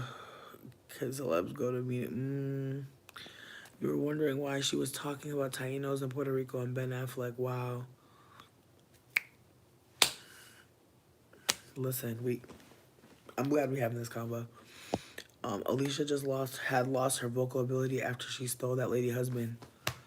Okay, can we talk about it? Can we talk about it? Can we talk about it? Now I know earlier I was talking about her fishing for husbands. I think I was talking about Ariana actually. But do y'all think that a man could get stolen? Do you think a man could get stolen?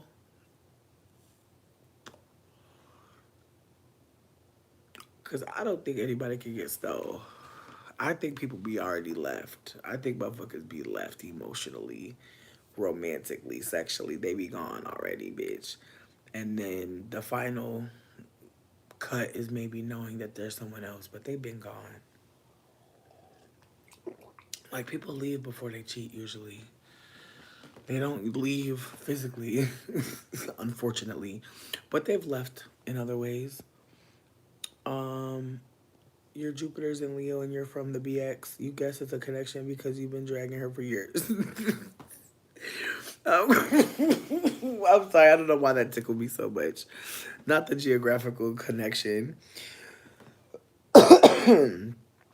Not Daredevil. Not you popping out with Daredevil is sending me. Dottie, yes, the musical movie. The documents say J-Lo got millions more, but it's only for what they both have earned during the marriage. J-Lo had done 3 movies, Ben done 1. I think Ben has more cash, plus Ben Affleck has white money, and that's always more and always secret money, if it makes sense.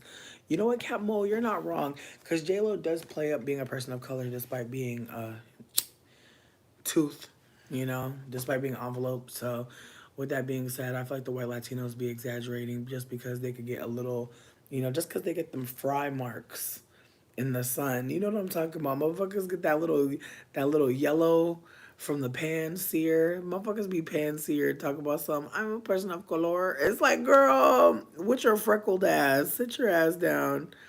Um, and you know what? When you said secret money, you're not wrong, bitch. Because white people will buy a motherfucking hot dog stand that's worth $1 million somewhere, bitch, and really be hiding the money in the hot dogs. Um, and to know Girlie was really going through it, not just exploiting toxicity for her benefit. Well, maybe it's just for her exploitation because it ends with her claim Ben saved her. Ben saved her?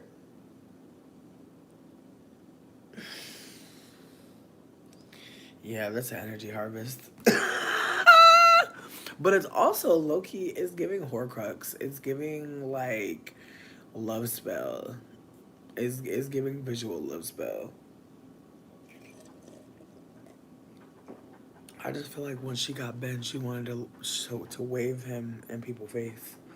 But she an energy vampire bitch, and I feel like that man is clearly an addict.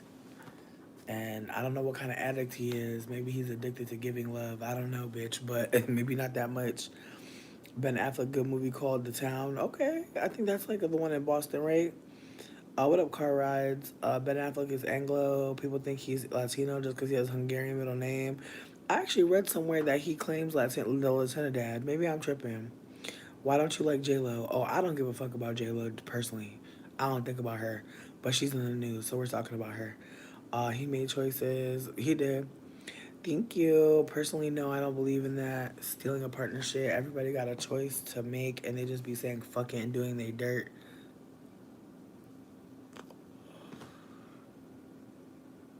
Yeah. I'm trying to think if I ever cheated on somebody. Like, I know I have, but I'm trying to really think about, like, just shady shit that I did. Bitch, actually, I was in, like, I don't want to say love triangle, but kind of was. Like, I basically, bitch, it was messy. Like, at one point, I want to say the one, like, one dude I had been with for a long time, and the other dude, it was a crazy situation. I'm gonna just tell you, it's a messy tale.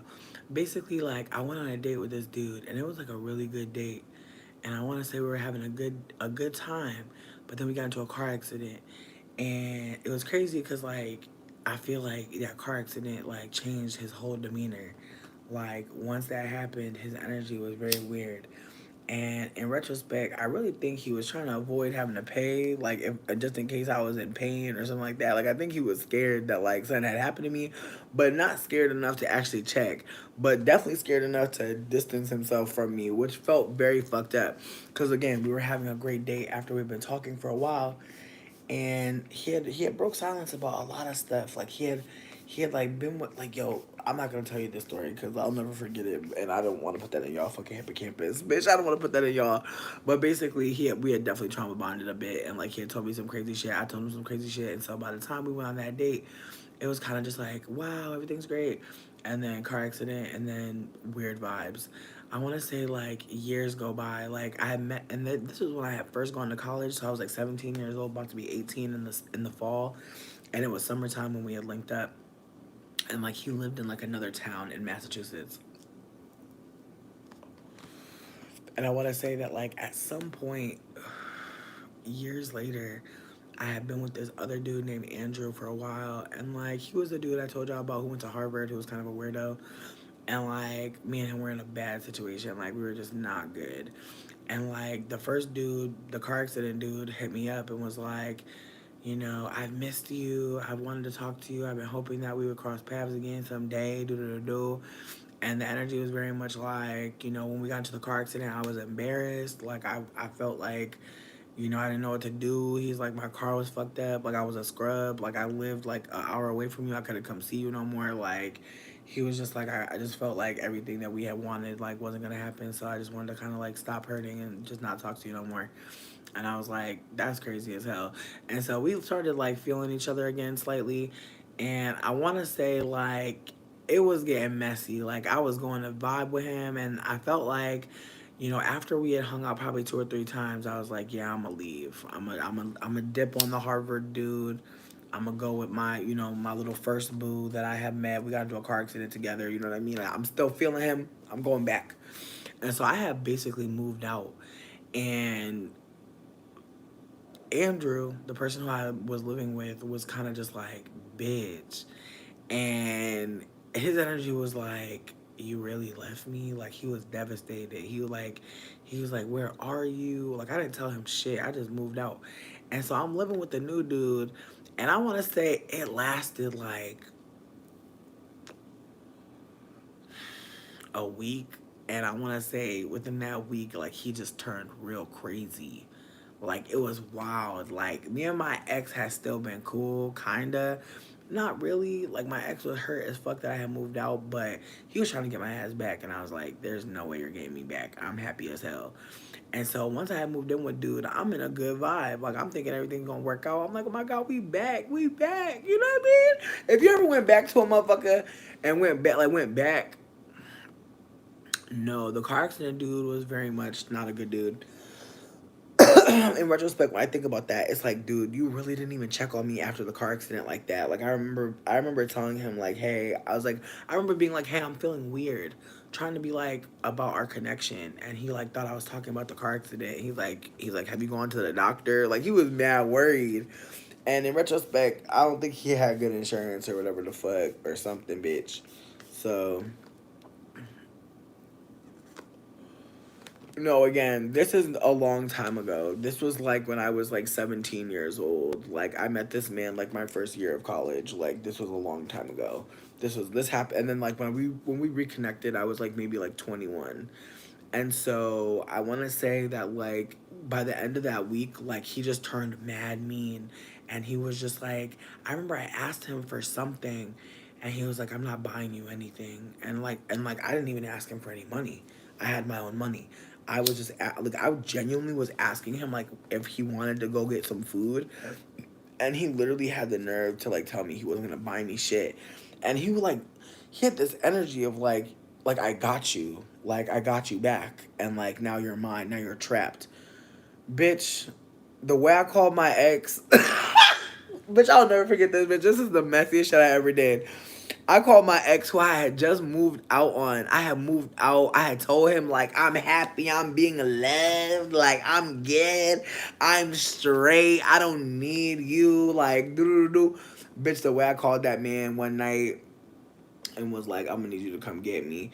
He was like, "Where are you at?" He didn't ask no more questions. He was like, "Where are you?" And I sent the fucking location. He cleaned out this man house, bitch. Cleaned out this man house. And but we didn't rob him. But I'm just saying, like, took all my shit back. And the new man was like bugging. He was gagged, and I was like, "You'll never disrespect me. Like, you'll never get another chance." But it was comedy though. Like my fucking ex was like, "Girl, why did you leave me for this bum?" Like, he was really like, once I got in the car with him, bitch, listen, I still didn't know peace though. You feel me? Even though I did that little move, bitch, you already know Andrew, the motherfucker, the Harvard weird dude, was like, now he putting me through some fucking hell now, cause he like, damn, bitch, like, you tried to leave me. You see what's out here, dust. Like, he was like, you see all the whack shit that's out here. And I'm like, true, you right. You know what I mean? I gotta play my part now, cause he done rescued me from the whack dude. It's too much. Nah, I genuinely do think that he felt away, because like I really do think that like he knew, like, because I made a couple videos at his house, and I think he just saw like I have more than you, and I think that triggered him. I've had a lot of men be triggered by the fact that I can come here and talk to a bunch of people and hang out. Like, a lot of men have been jealous of me, and I just didn't see it, because I was like, and I don't want to say it was low self-esteem, but I guess like I just like, it's hard to read jealousy on people, bitch. And like now it's easier, but at the time, like, I feel like I just was like a humble person that was like not trying to give myself too much. Now it's like, bitch, I'm actually a lot, and like, again, like, I could never give myself too much. Like, I'm really a lot. And I mean that in a positive way. Like, I have a lot of gifts. I have a lot of abundance. And so I have to be mindful, because motherfuckers will see what I have. And some people really think that, like, I'm not working hard for what I have because I'm blessed. And it sucks, because it's like, bitch, I'm blessed because I do work hard. But I work hard in a way that makes sense and honors my reality as a human.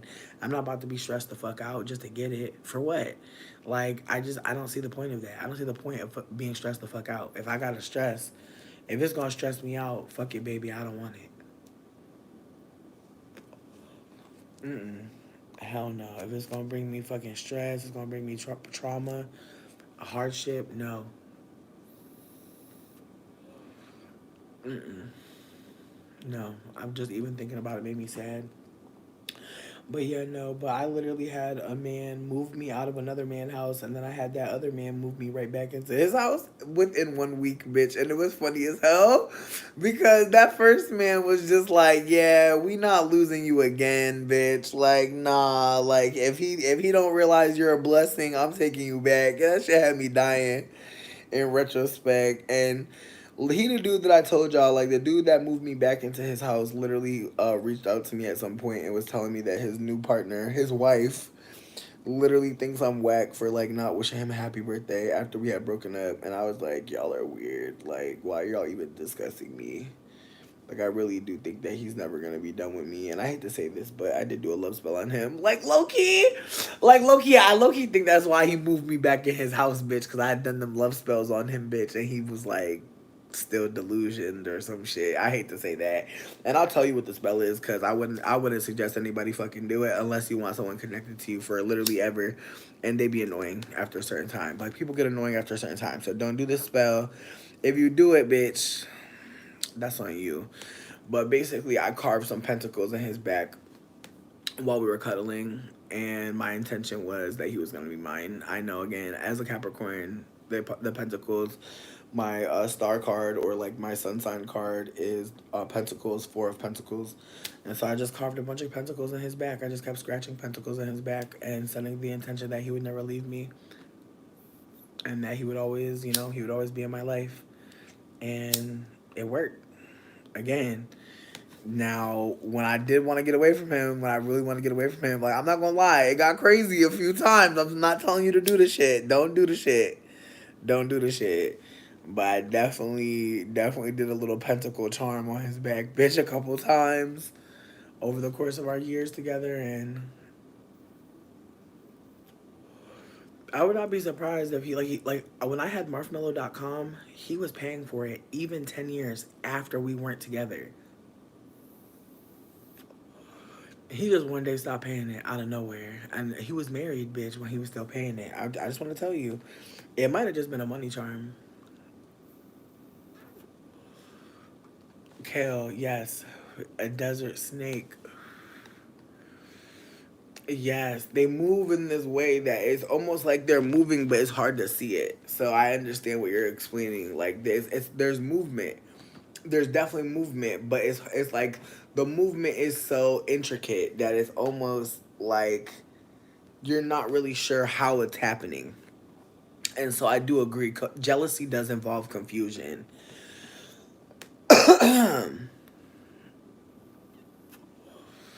Listen, I'm not gonna lie. Like the pentacle spell was crazy as fuck. I don't know. Nobody told me how to do it. I didn't read it nowhere. I just thought to myself one day like it might work.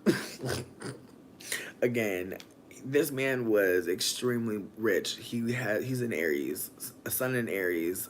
If you want a rich man, you always gonna look for a sun in Aries. If an Aries is broke, sun in Aries is broke. Just wait, they gonna get it. They usually get it mostly towards the end, but they some of them get it in the middle. They usually don't aren't born with it, and that's why they usually get it because they work really hard to get it because they usually don't got it at first. So with that being said, like he was an Aries sun. I don't remember the rest of the placements to be real. I'm glad I don't. Um, but yeah, he was an Aries sun, and he was very much a hermit. Very much a hermit. Very much worked at home. Sometimes had to go to the office, but owned his labor for the most part. Could do whatever the fuck he wanted, but in the relationship with him, I was an object, and I think probably that's why I was carving pentacles in his back because he was an object to me too. Like he was everlasting coin, like literally, like anything I wanted. And I was making my own money, and I really do think that that's why our relationship lasted so long because I didn't ask him too much. Do Virgos ever get rich? I feel like I've only met rich older Virgos. I've never met a young rich Virgo personally. I've only met rich older Virgos. So I think it's very much a low key Sun in Virgo. It's Eight of Pentacles. So y'all are gonna always have to work hard for it. Like that's just that on that. Virgo very much gets it at some point, but you have to put in the work. And that's why y'all be so fucking discouraged sometimes. Cause like y'all are like, damn, I'm working so fucking hard, I'm not seeing it. It's a labor of love. Like whatever you love to do, that's what has to be your work because you have to be joyous during it. Because again, Virgo rules the hands. If you're not building something, physically building something, it's usually not worth it for you.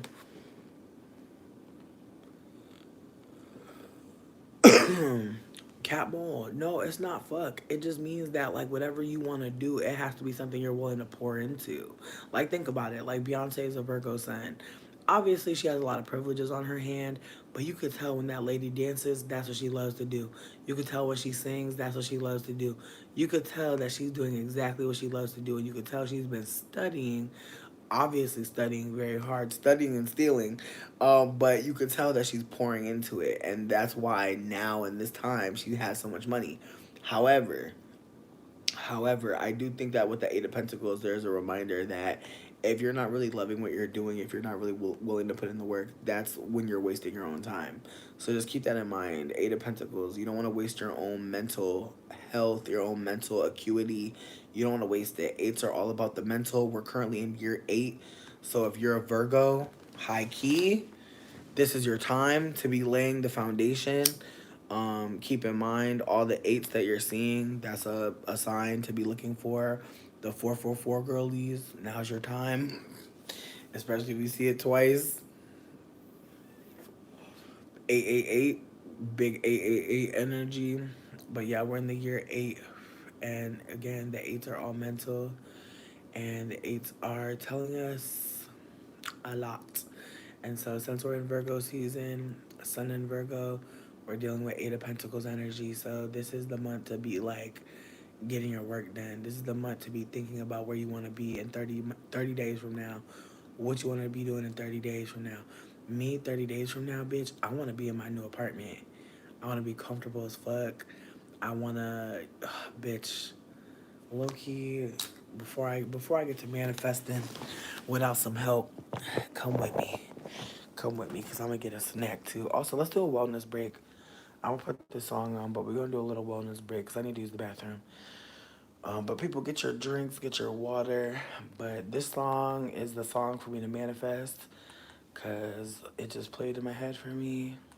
And I can't remember where I was when I heard this song, but this song always reminds me that there is so much abundance and we gotta claim it. But also, a home is a sanctuary, and I haven't felt like I had that shit. I have not felt like I had a sanctuary for a while, and that shit feels weird as fuck.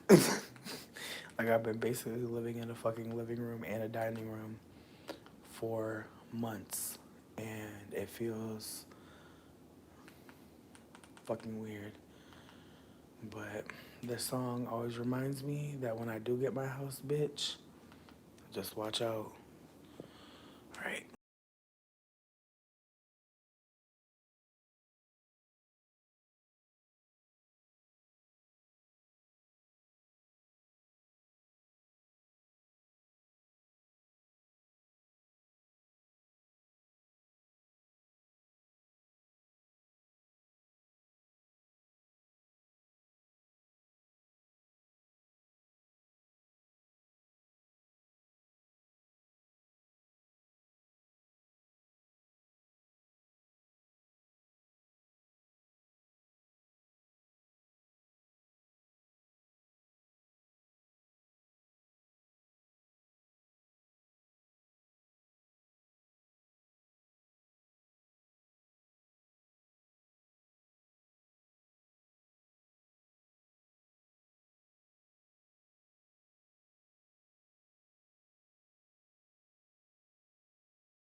Me sometimes. Andrew. Andrew, stop! No! No, you cannot be breaking the fourth wall right now. This is not okay. See, and I knew it. And I knew it. And I knew it. Do not do love spells, ladies and gentlemen. Do not do love spells, guys. It's not good. It's never good. Oh my God. Yikes. Yikes on a bike. Well, no, claiming it for sure. Claiming it for sure. I'm crying. I'm blushing and brown so hard right now. My God. Yikes. Yikes, yikes, yikes. Okay, well.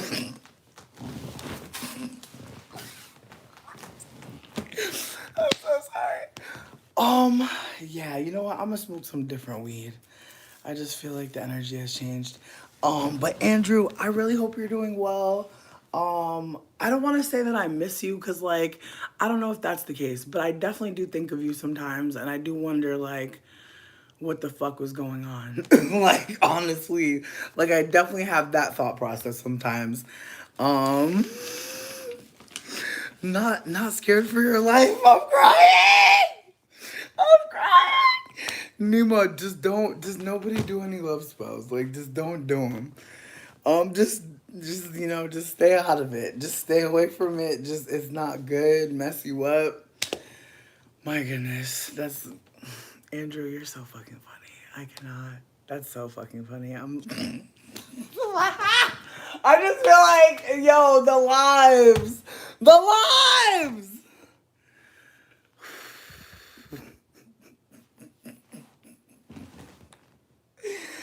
Oh my God.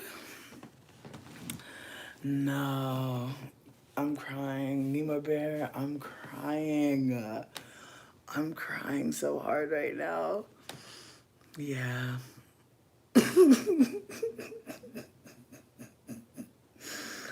Good God. Good God. Good God. I'm so sorry. Ah. Man, I'm getting like smile cramps. I hate this for me. But yeah, no. Life is lifing. I'm fucking crying. I'm fucking dead. Ooh, I'm trying to think of like what to say to segue. But I did want to ask, like, does anybody want to do a tarot party? I just want to check in. My energy is very much like I'm about to smoke. I didn't really have any more topics. I don't think. I'm trying to think about what I was talking about. What is this? Um, Lisa, I'm crying. Listen, all I'm gonna say is this. The fact that I told that story and the fact that he's here is like honestly like the universe is so funny. But I'm just gonna say this, like um no, like literally I just feel like maybe it'll break the spell. Like, not to be like, you know what I mean? But I'm just like, you knowing that the spell exists. Maybe bippity boppity boo. You know what I mean? I don't know, man. I don't know if it works like that. Not oop this tea. Nubia, and you know what's funny, Nubia? I waited to come on because of our conversation. I was like, oh, I want to make sure Nubia and me can be in here laughing, cackling. And and you talking about some this tea. Not right now. I'm crying. I'm crying. I'm crying. But yeah, again, I want everyone to know I did not plan this. I did not plan any of this. I just wanted to come here and just have a silly little time with my friends on the internet. But again, it is wild that Andrew and I have had a conversation because I don't think we've spoken in, fuck, I don't even know. That's wild. I can't remember. I'm not asking you to be here talking about when the last time we spoke was. It's okay. Like if you wanted to, you live life. You choose what makes sense for you. But yeah, we haven't spoken in a while, so it's cute that you're here, but I did not expect that you would be here, so that's why I said what I said. And it is a retrograde too, and it is in Leo, so it would make sense that like the words you say will be heard. You know what I mean? The shit that you do will be seen. Mercury, the throat chakra in the sun, very much big expose, big like say it with your chest energy. So again, as I said, I don't know how long it's been since we've spoken, but I like they floated into my mind because I thought about not he's stalking you. I'm crying. I mean, here's my thing. I feel like we were together for a long time. Like I really feel like I don't stalk him because he's married, and I feel like it'd be weird. Not how have I been? Honestly, better. Better now. Doing better now, for sure. But again, I feel like me just saying that he's married probably just changes everything. That now you asking me how I'm doing. I hope you and your wife are well. Truly, I meant no harm to you or coming to you for you. Like I genuinely was just randomly talking about how I like was being a cheater in our relationship. Seemingly, but again, I feel like I was saying, as I was saying in the last in the time that I was talking before saying that before people cheat, they're usually like gone already, like the relationship's been over. And I was thinking about how like me and you were like we had planned to go on a cruise together, and before the cruise we were like, after the cruise we're done. After the cruise, we're fucking done. And like that's what was happening. And then we go on the cruise and we're like, you know what? We're cooling. But then obviously after that's the cruise. Bitch, I am high, but my ex from when I was a fucking teen to fucking 21 years old is in here. So like that's also happening while people are high. So that can also be. Not we were kids. You got me crying. Not we were kids. Okay. You're funny as hell. You're adorable. I genuinely do think that like we were definitely some little baby eggs, and we're doing a lot and we're wildin'. But I also think not how is this happening? Not how is this happening? Not first I want to know how. I'm crying. I don't know how this is happening. Like I feel like Andrew clearly wanted me to know that he misses me. So I'm glad to hear that you miss me. I hope you and your boo are Gucci, because again, I know you have a boo. I know that you are very much married to a black woman, and so I don't want you to be disrespecting her by being here. You can still turn back. You can still turn back, but I feel like this would be very embarrassing for her. So I just want you to be mindful about doing shit like this, and then also like just again, I'm trying to like not be shady. I'm trying to be, you know, again, not Elisa. You have impeccable timing, and I cannot wait to get into your content because if this is only a piece, if this is only a piece of what's offered, again, I don't want to be a weirdo. Trying to be a person that people don't have to recover from. Don't want to be a villain. Just want to smoke my little weed and have a silly little time. Oh, that's adorable. I'm fucking so glad to see that. Okay, great, great, great, great. Okay, okay, okay. Cool. Okay. Not oh he white. Oh my god, here we go. Well, I'm glad. All right. Thank God. Well, shout out to you, Bianca. Cool. I'm glad. I'm glad. I'm glad. I'm glad. Okay. Word. Well, life is lifing. Everyone's where they need to be. Andrew happens to be Caucasian. That is true. I'm crying at you putting my government out here. You have a really good night as well, Andrew. Thank you. Thank you for everything. Truly. Aries sun, everyone. Aries sun. He's like, yes, I'm the rich man in the story. Okay. I'm crying. I'm crying. I'm so sorry. Like, I am high as hell. That's true. It's very fucking true. It's very apparent. All right. And also, Andrew, like, I believe you really fucking left, bitch. I'm kidding. Let me stop, but I'm not kidding though. Honestly, I don't believe you. It's fine. It's fine now. It's okay. It's all right. But you know what though? I'm gonna keep on being a messy character. With that being said, I feel like nobody gave any fucks about the tarot card reading, which is totally fine. I'm not trying to push it on y'all or anything like that.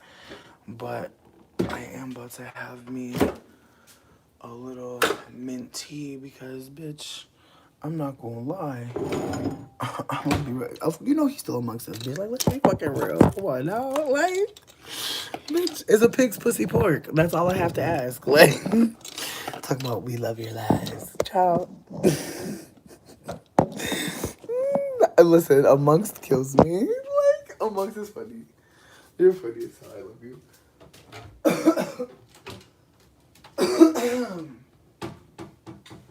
Damn, I hate these cups. Oh. Sabania. But yeah, I hope everyone's having a lovely night though. My bad for me being messy in the chat. Literally the messiest. The messiest chat. Not we never scared. Ghost of boyfriend passed, but gone. I'm crying. Is a big listen. I stole it from Stevie J.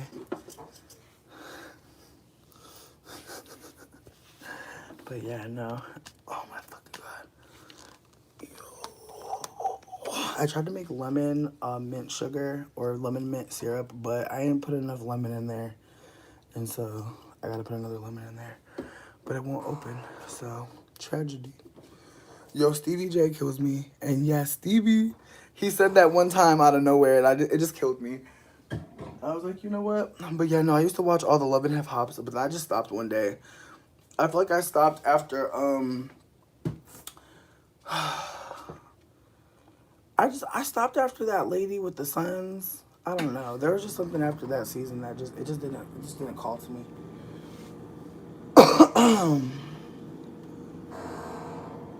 Nubia!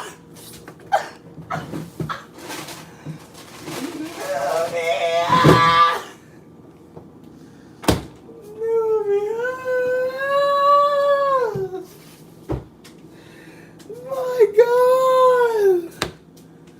Oh my fucking God. Let them rest. Let them rest, beloved. Let them rest. I'm crying.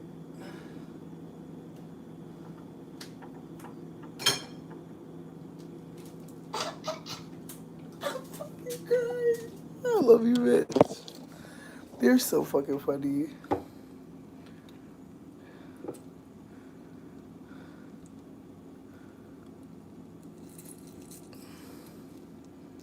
Yo, Chrissy and Jim was funny as hell. And yeah, Jocelyn had me dead. I loved watching for Jocelyn too. My God, Nubia, you're a menace. Ooh, Nubia, can you please tell me what the big three is again? Because I fucking forgot. Not see a lady, bitch! Ah! Not see a lady. Nurse!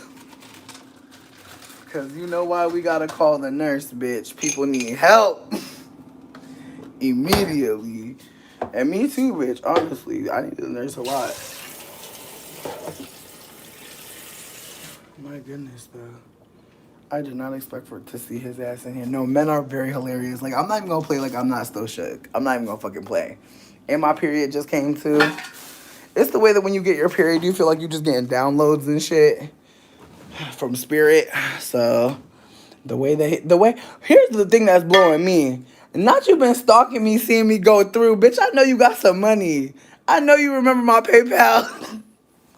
That's what got me kind of mad. I'm like, girl, not you and the wife be watching, like, where the super chat? Like, what the fuck? Y'all be seeing me go through?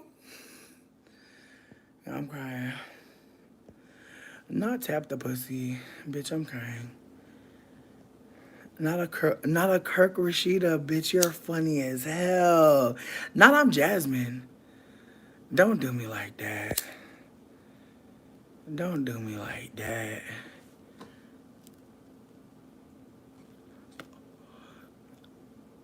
Don't do me like that.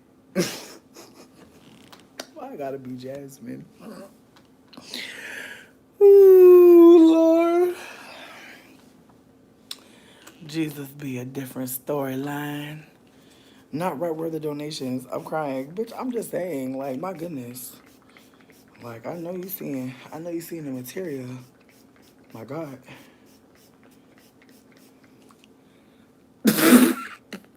Not a DM come through. You silly. I hope he don't. I really pray he don't. I pray he don't. Mm-mm. Bitch, I am gay as hell. Like, honestly, I'm really in that kind of mindset at this point. Like, me and Dane rocking, but it's the way I'm about to be just on a whole different journey. Like, he cool as hell. Like, again, I'm not even, not, not hell yeah, Aussie. Steven, I don't want to play. I saw you the first time. Not to be mean, but my door closed actually. Um, but okay. I'm gonna have to call the police, like, cause you really standing at my door and you really won't leave. So if you need me to call the police, I will. But there's no way I'm opening the door at this point. There's no way I even want to know who's out there. Like, it's getting to the point where, like, I'm asking for SWAT. I'm asking for beyond what's reasonable. You and Jasmine standing y'all ground. Nah, but you got me crying. Here's my thing. I just feel like me and this man dated when I was like 19 to when I was like 20 something. And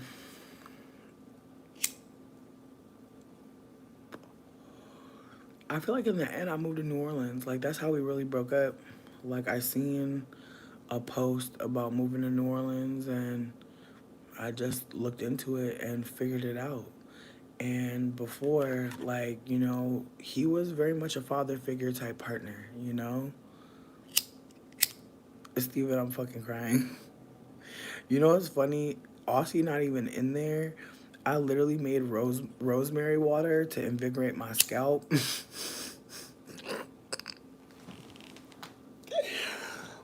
And so that's what's in there. And I didn't want to buy a new spray bottle just for that. It didn't make sense. And so I had a spray bottle top, and a lot of the spray bottle tops will fit like any container. And I had this miracle container too. So I just be using it for anything I need to spray. So just the more you know. Yep, it's just in an Aussie bottle. Yeah. But I do fuck with Aussie Moist though. Aussie is really that girl. I feel like that's why my curls are so fucking popping. Like, I really feel like Aussie.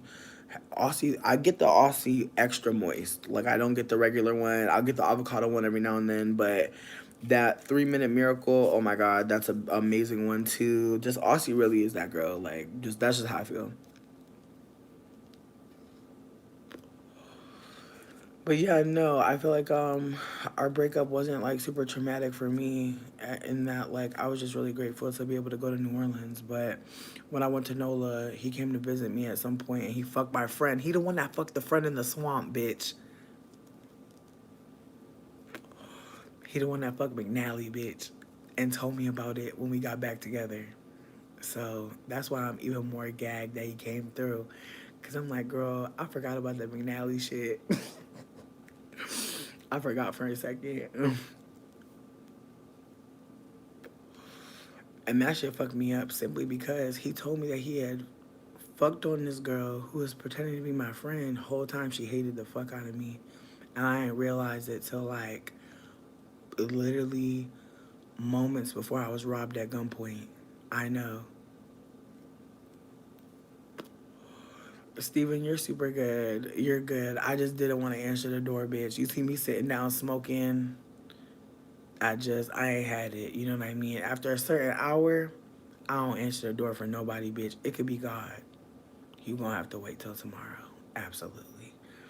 Um, but yeah, no, he definitely fucked this girl that was like my friend, or seemingly was my friend in a swamp. And I didn't know about it until we got into an argument, and out of nowhere he told me that he cheated on me out of nowhere. Like he losing the argument, and that was how he was gonna win the argument, is telling me that he had cheated on me. So even though I know I said I had cheated with him, I got my lick. He got his lick back because he cheated on me with some girl in New Orleans like years later. So I just want to be candid that there was definitely mess on both sides, bitch. Both sides had mess. I cheated on him. He cheated on me. Absolutely did. Now, did I cheat on him with a friend, a best friend, or a homie? No. That definitely was shocking. And then afterwards, I called her, which was even more crazy. Yeah, yeah, and I was, cause I was like, when did y'all even have time to fuck? He was like, oh, remember when we were getting the sandwiches? I was like, when y'all was getting food for me and her boyfriend, y'all was lying about going to get us food and was fucking in the swamp. Like that shit really blew me. I was like, whoa. And I ended up buying food for me and her boyfriend, cause they took so long. I ended up just buying fucking food for me and her boyfriend, and we ended up just sitting together, eating together. We didn't do nothing creepy with each other, nothing weird.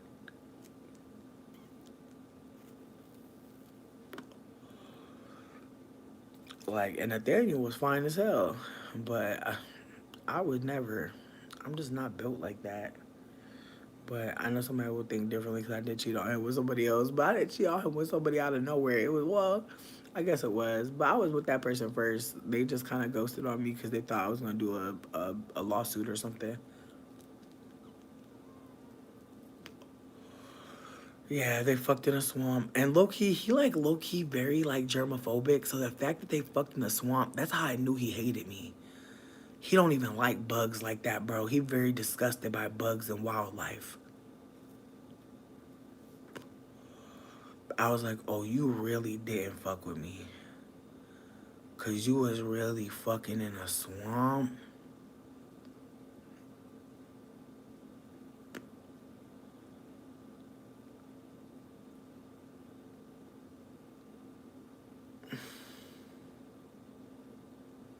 Like he was very disturbed by bugs.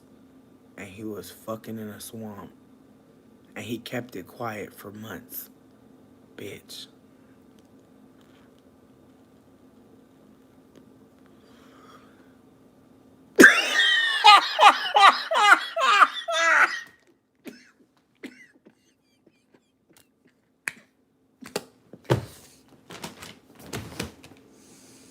I'm sorry, but you asking me if they fuck in the swamp.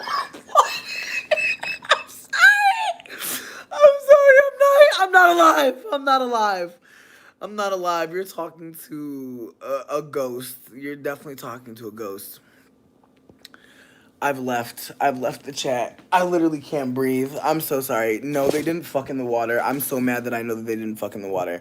I asked to, bitch, because I was very disgusted and disturbed. I was like, y'all was in the water? He was like, no. He was like, we were just like in the swamp area. No, bitch, they were outside.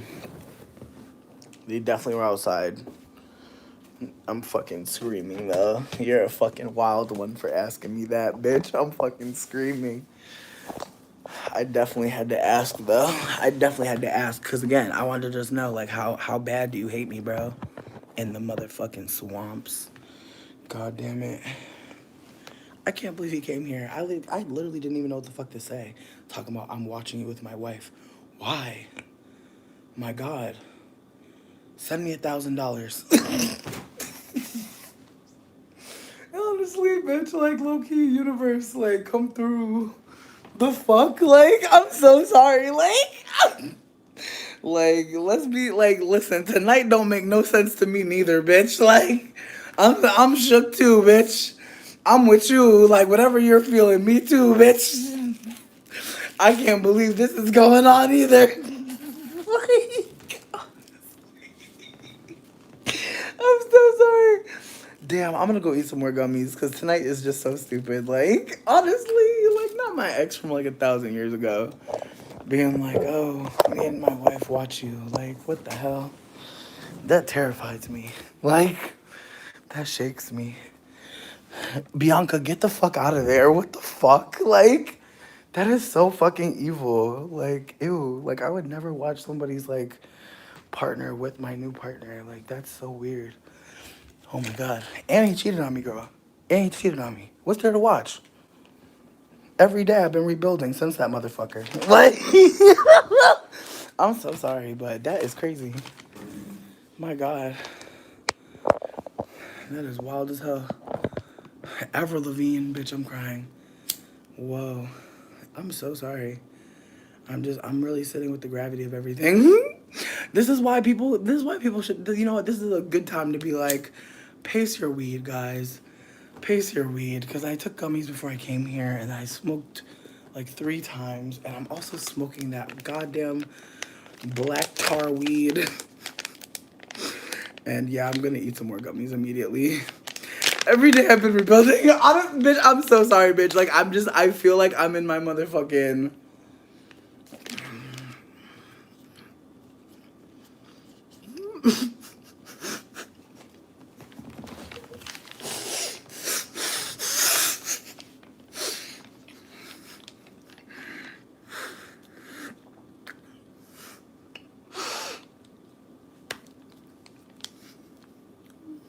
I shouldn't be doing this.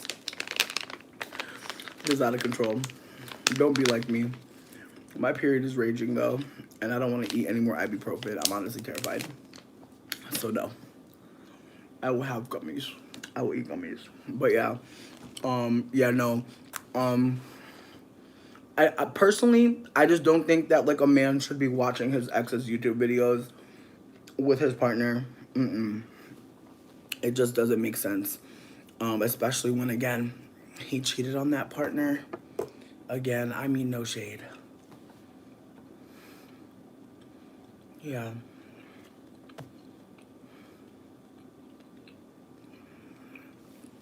Very weird. But again, I understand that in the moment my energy was not this, and so I know somebody might be like, bitch, where was this when he was here? Bitch, I was shook that he was here, bitch. I'm so sorry, bitch. I was genuine. I was genuinely surprised.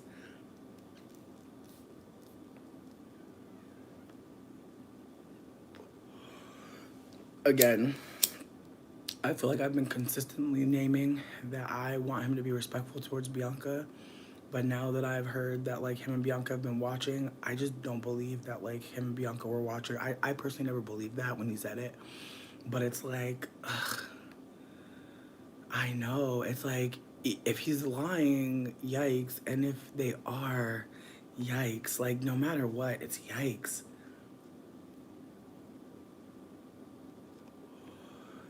Yeah, you know what? Cat Mole, you saying how is this happening? I wish you would break down your question a little bit more. Cause I really don't understand all the way, but like him saying that he misses me.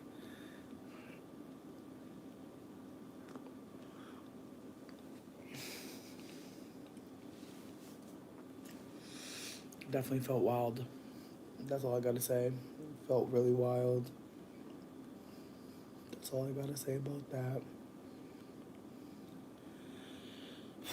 And again, he's the one who bought the camera. Like he's the reason why I even have a YouTube channel. So it's like in ways it's kinda like, damn, like, I don't know. Do you ever really get away from someone who knows like so much or has been there for so much? Like can you ever get away? I don't know. Um Okay, Nubia, I love to hear it. I love to hear it. Oh, Lumia, I appreciate you. Thank you so much for saying that. Cause sometimes I definitely be like wondering who's like not speaking. Like, cause there'd be like sometimes like 50 people in here, 80 people in here, and it'd be like 8 people in the chat. But I have to also hold like some of y'all are like in the bed, probably like with your people.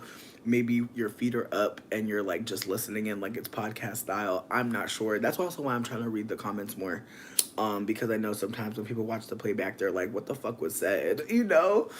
So I'm definitely trying to be better about that.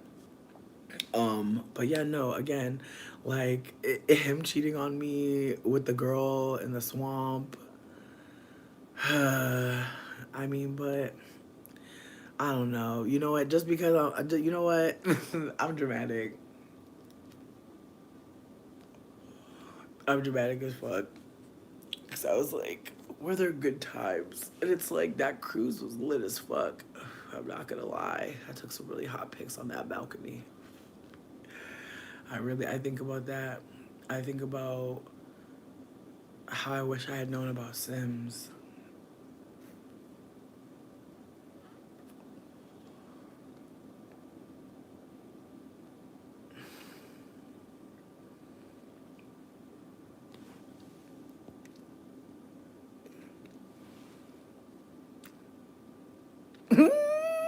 'Bookworm.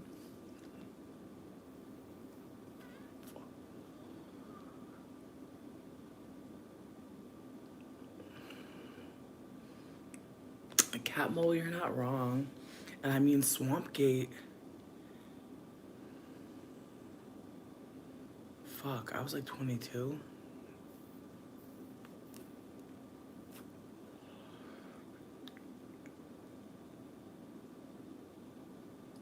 12 years.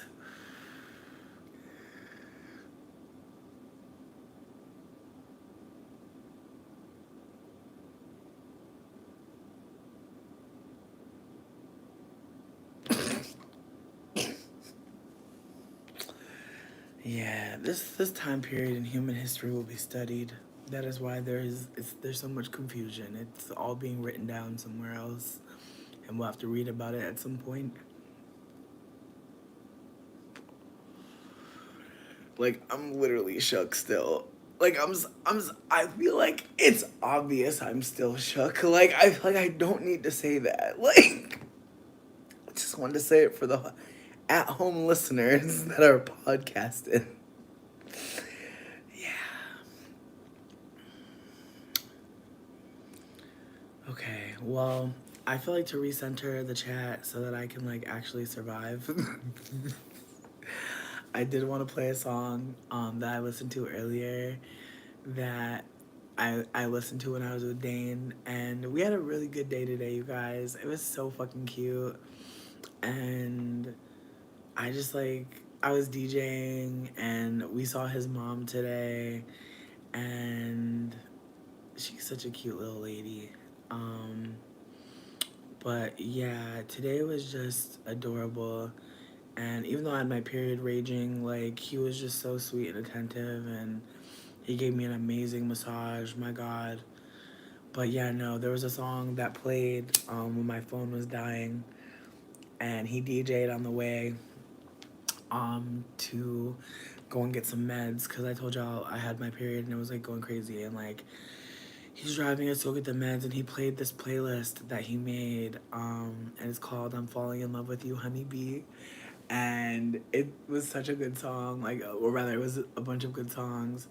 But then I got to DJ and I played this song for him, and it's not on the playlist that I'm also making because I'm also falling in love with him. But I saw the song and I put it on the playlist, and I don't know, sometimes throwbacks are just so delicious, and like this song, I just know this song is about to hit for somebody else. And if you're also feeling like this song could apply to your life, I'm so excited for you too. Okay, so that's it. Um,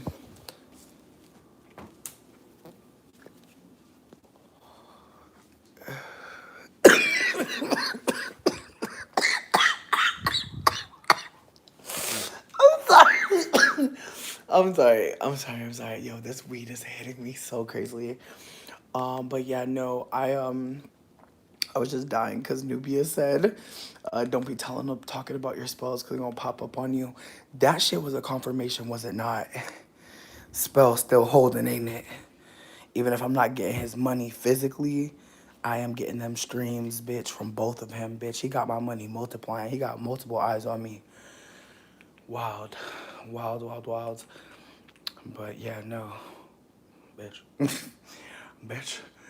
But yeah, no, I'm definitely gonna play the song. And I'm so excited because it's such a cute song. And I just I hope my sis is doing good. I really do. Like this song really had me wondering what she's up to. And I just hope she's blessed. I hope nothing's going crazy for my sis.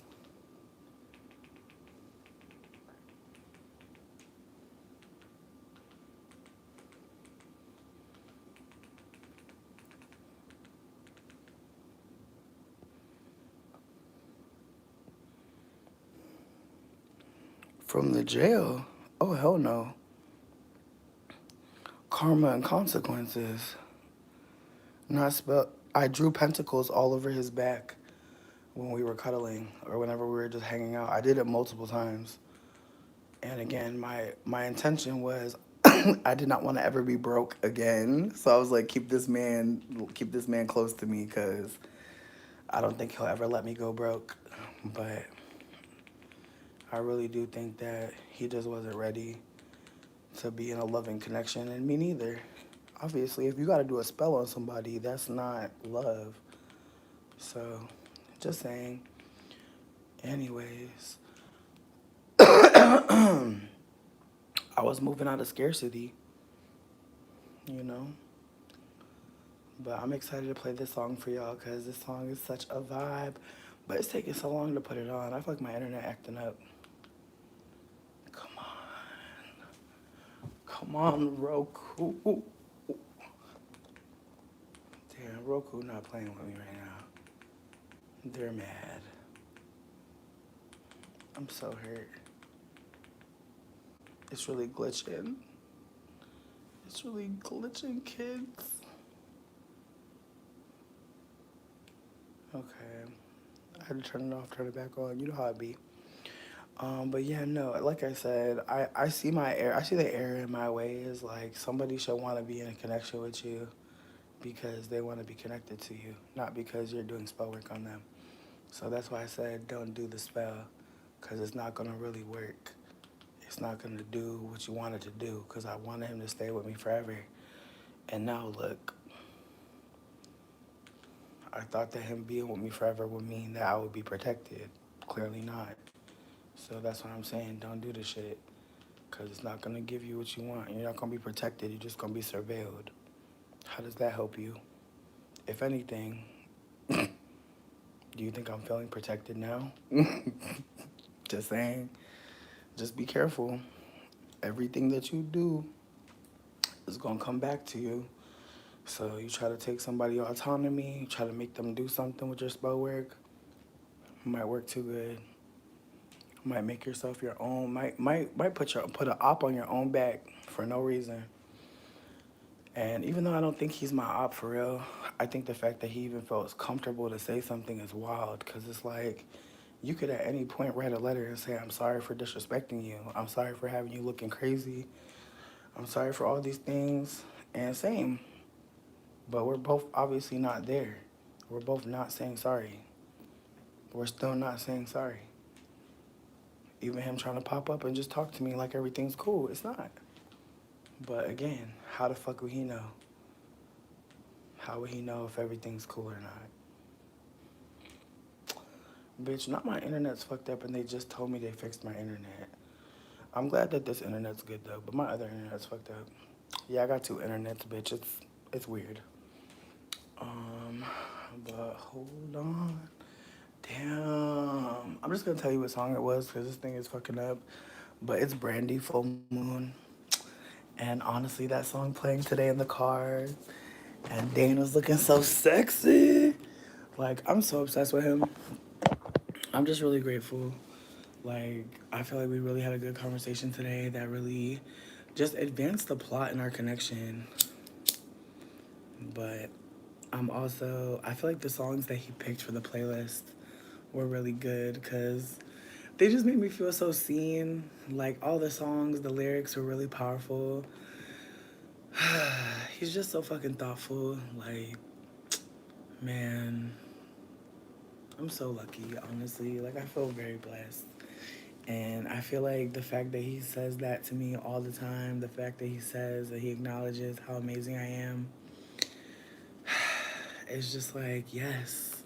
Like, I feel like he's not jealous of me. Like, I feel like he wants to learn from me. Like, I don't think that he sees me as competition. Like, I think he's so grateful that I even bother to share with him, even bother to give anything to him. And again, I don't be giving him too much, but let me do anything for him and he's just like about to cry.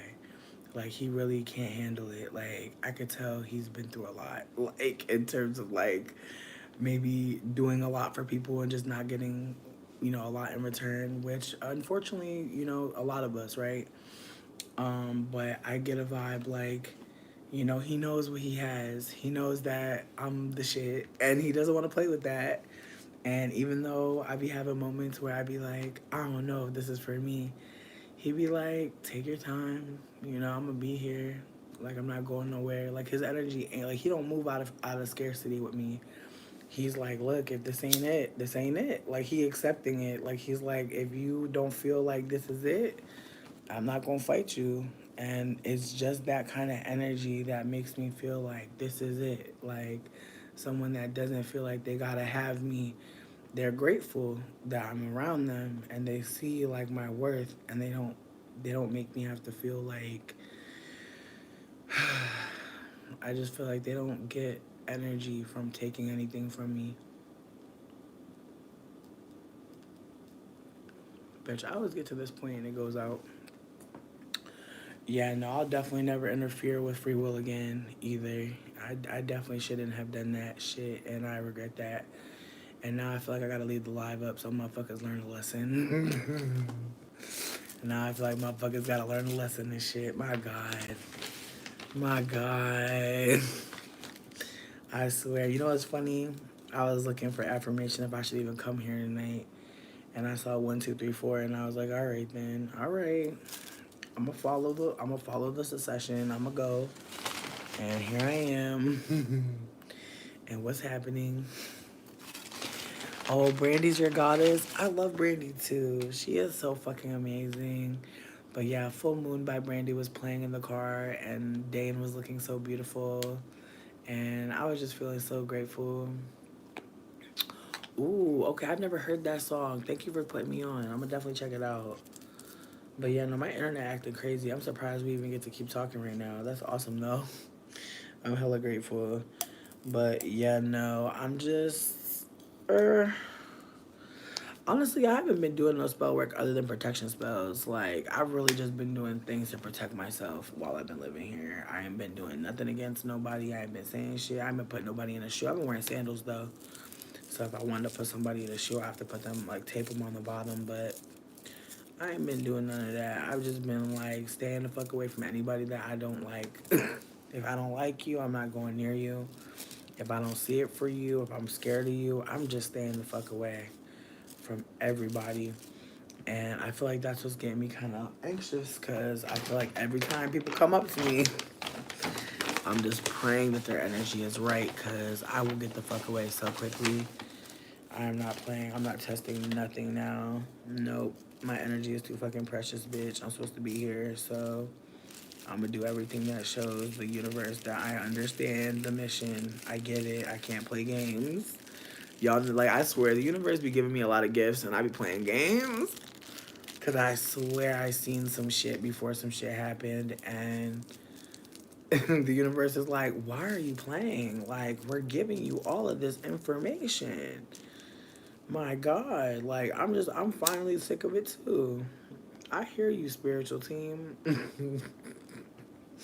I got it. I see you. It's a bigger picture and shit. My God, they said stop dilly-dallying, you bitch. You got fucking shit to do. I feel you.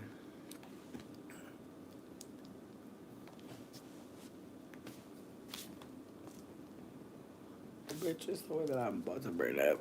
Um, okay, cord cutting, reset, reclaim. Okay, listen, I'm proud of you. Yeah, I just feel like doing restorative work. I'm about to do a glamour spell. Like, I'm really interested in that because I seen some girl talking about it. And I told y'all about that Lex app before. Like, they have like groups on there where you can basically have um, a group about anything, but one of the groups I'm in is like a baby witch group for like young witches, like people that have just started their witch journey, no matter what age you are. But it's for like people that are, from 20s to 30s to 60s. Like it's all different ages on there. And it's really cool. It's really cool to see like different people's spell work and like people are really candid about what they do. So just keep in mind if you're a queer witch, a lesbian witch, a trans witch, like this is a spot for you to be at. Because there's a lot of queer people on there into like Wicca and hoodoo and voodoo and Valukan, all that stuff, Obia.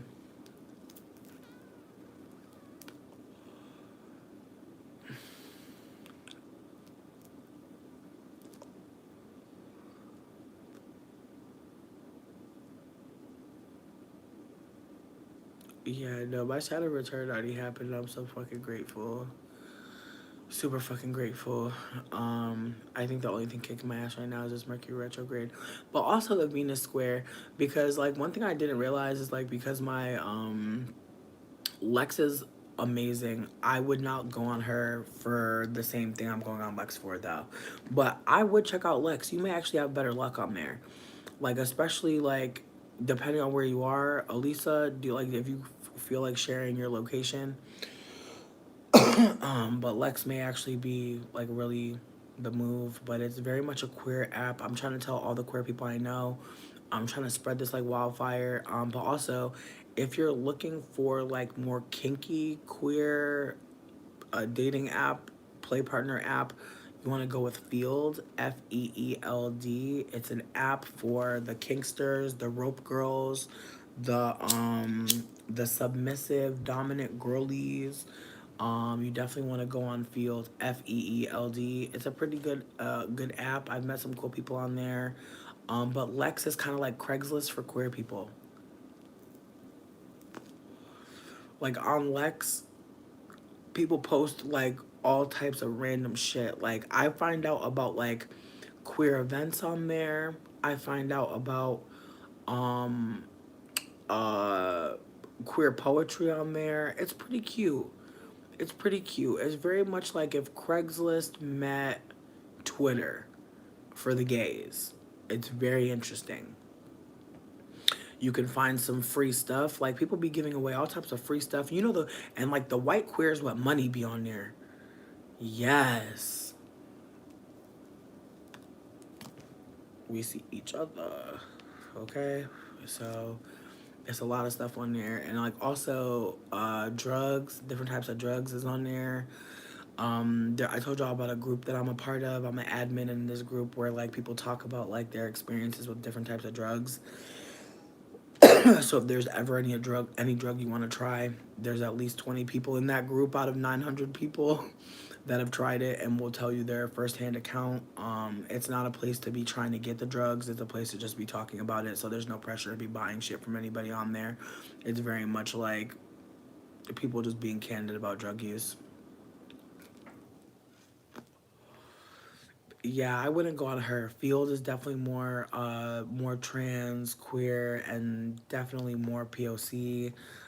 It's still very white as most queer spaces are, but I think you'll appreciate Field and Lex, and that's Field, Feeld. Totally worth your time. I'm not saying you're gonna find the love of your life. Like honestly, I met Dan on Tinder, and I've met a lot of people who said that like Tinder was where they met their boo, and I genuinely feel like the people on Tinder, like some of them are on some slut shit, which, as I said before, I am a slut, so I love that. But also, sluts need love too. Like I just want to put that out there that even though I'm a whore, like I want to be loved, and like I'm getting that. So with that being said, like being a sexually active person doesn't mean you don't deserve romantic love. Like let's just like be mindful that like people that are on Tinder, and I used to think that like I want to just put that out there right now. I used to be one of those people on Tinder, or I used to be one of those people who didn't go on Tinder because I was like, That's where the hoes be. Like I used to feel like that. I used to actively not download Tinder. I had every single dating app. I did not use Tinder. And it's funny because I feel like every other single dating app is way more sexualized than Tinder. Like people actually be talking on Tinder. Like I know somebody's not gonna believe me, but I feel like I have a good bio on Tinder, I feel, and I feel like everyone that I swipe on for the most part that has bothered to communicate with me has had more to say than like you trying to fuck. I'm not saying, I'm not saying every. I'm saying many more like than like on a Bumble or on a fucking. And Field is spelled FEELD, and it's a younger version of FetLife. Field is like a young FetLife.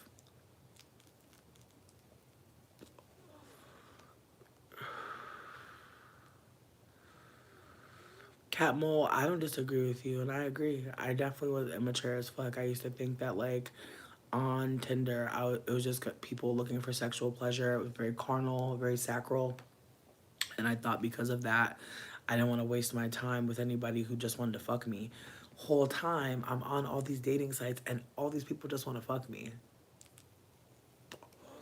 Only there's more of a dance to get into bed when you're on Bumble, right? Like on Tinder, like me and Dane's first date, he invited me to a restaurant next to his house, which I obviously didn't realize at the time.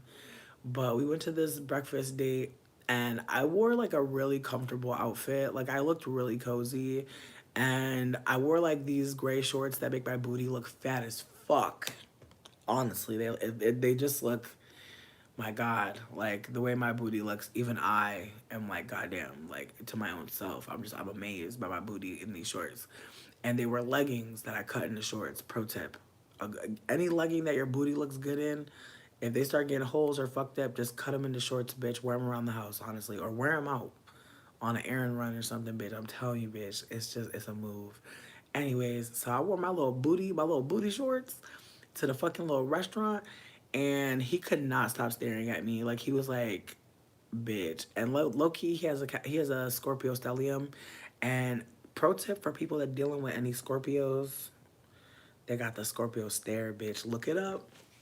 Look it up just so you know that there's other people talking about it, not just me. But the Scorpio stare, oof, and Dane got it bad. Like he be And so with that being said, like because I'm aware of the Scorpio stare, it's not sucking me in all the way. But that is magic. Like there's a reason why some of these Scorpios be getting y'all. That Scorpio stare,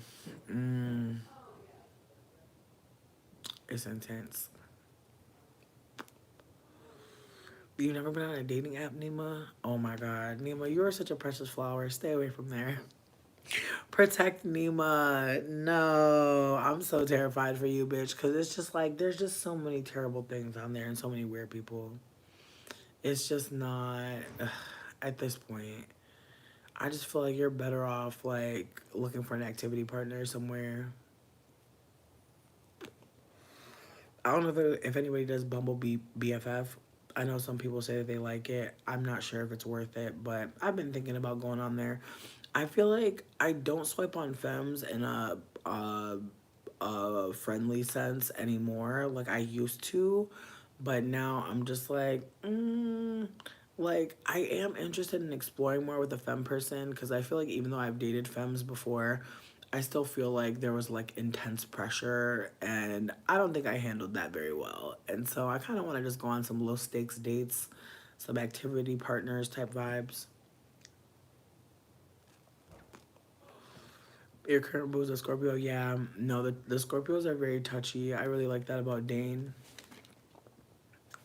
The Scorpios are really touchy, and I really do like that about Dane. He's very physically affectionate, and like I'm gonna be real, as a Venus in Scorpio, excuse me, a Venus in Aqua, I really don't like that shit. Like I feel like I really don't like people touching me for the most part.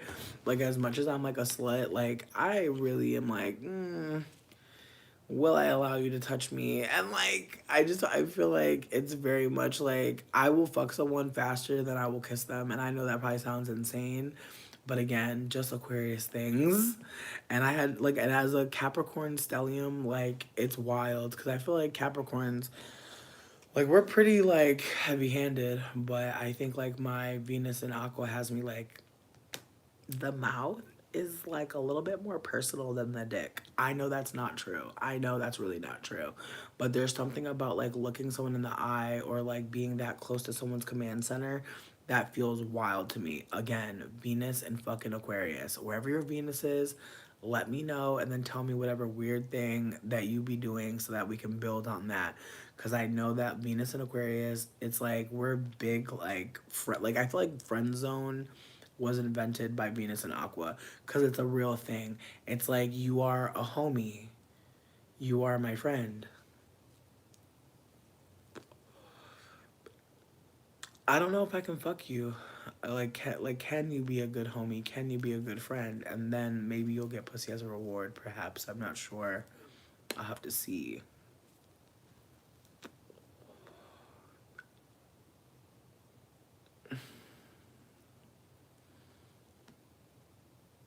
I don't know. I feel like Dane being a Venus and Virgo, I feel like it shows up by like how much he washes my dishes. Like I think I read that Venus and Virgo always kind of make sure you're good. They always watch your back. And I feel like that. I feel that from him. I think he's always thinking like 10 steps ahead of me or like just being preemptive in some way. And he's always physically doing something, like he's either trying to hold my hand or help me with something or vacuuming or folding my clothes or like going to the store to get something for me, like without me even asking. Like I'm just like, oh, are you almost here? And he's like, I had to stop because like there was no toilet paper. And I'm like, there's still toilet paper. He's like, yeah, but it's low. And I'm like, oh, you're watching the toilet paper, that's cool. Again, it's things like that. Like I think unfortunately I've been with some men that were just very unimpressive and just did not give a fuck about shit like that. So um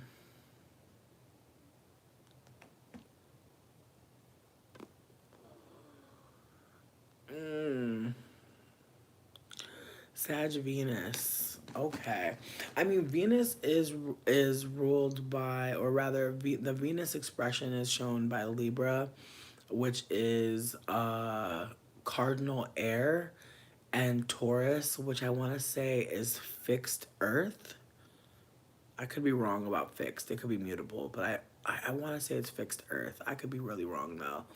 But Venus basically shows itself through love, kindness, also me too, cat. Sharing, compassion, beauty, art, music. More than music though, aesthetic. Music is definitely more like Piscean, Cancerian. Um, but yeah, Sag is ruled by Jupiter. Jupiter is the planet of expansion. It believes in like more is more energy. So Venus and Sag is like, bitch, we going out the country. Like so Venus and Sag is like, my lover lives on an island and I need to go there to find them. Venus and Sag is we went on a date that was breakfast, lunch, and dinner at three different restaurants I've never been to before. And when we meet up again, we're going on a road trip. Like Venus and Sag is, I knew I loved them when we were in the mountains. You know, I knew I loved them because we were finally at our favorite hotel. Venus and Sag is very much uh when we get married and have children, I need to have a nanny, and there will be a standing appointment for me to get a massage. Um, Sun and Pisces. Taurus, Sun, Pisces, Venus. Ooh, Nima, I see that for you. I definitely see that. I feel like Taurus Sun. I mean, Taurus Sun is big, like, you know, Thanksgiving is marked on a calendar and y'all know what y'all are making like weeks ahead of time. Taurus Sun is very much, I want to be comfortable and I'm most comfortable in at least like 850 different things, and my closet can only fit so many, so I have three closets. My mom traded me for the master bedroom because I just have more stuff than her, and it just made sense. Pisces Venus is big. Like, we made eye con like Pisces Venus is we made eye contact at a Janae Aiko concert, and we both were on Molly, and at the same time the beat dropped, we both fell, and when we looked at each other, we locked eyes. We knew based on like our scars that like we were bleeding in the same formation pattern, and that we had to connect with each other immediately. And so we gave each other Instagrams, and yes, we were both still on the ground bleeding, but it didn't matter because we couldn't even hear the music anymore. Time stopped. Um, hmm exactly, exactly. And now we're together forever, and like things are perfect in our life, literally. Venus and Sag, and your mom is a Virgo Venus. Ooh. Virgo Venus mom sounds good though, honestly. Like, I think if like Dane doesn't want kids, and I'm really grateful for that, but I'm gonna be so fucking for real. In my delusion, we would have such a cute little family. But I feel like we're just gonna raise some dogs or some cats or some shit, because I feel like that'd be good. But I told him, I was like, we could always be godparents to some kids. Like, I feel like we'll probably have friends that like will want our help. So it's probably for the best if we don't have any, because we'll probably still end up with some.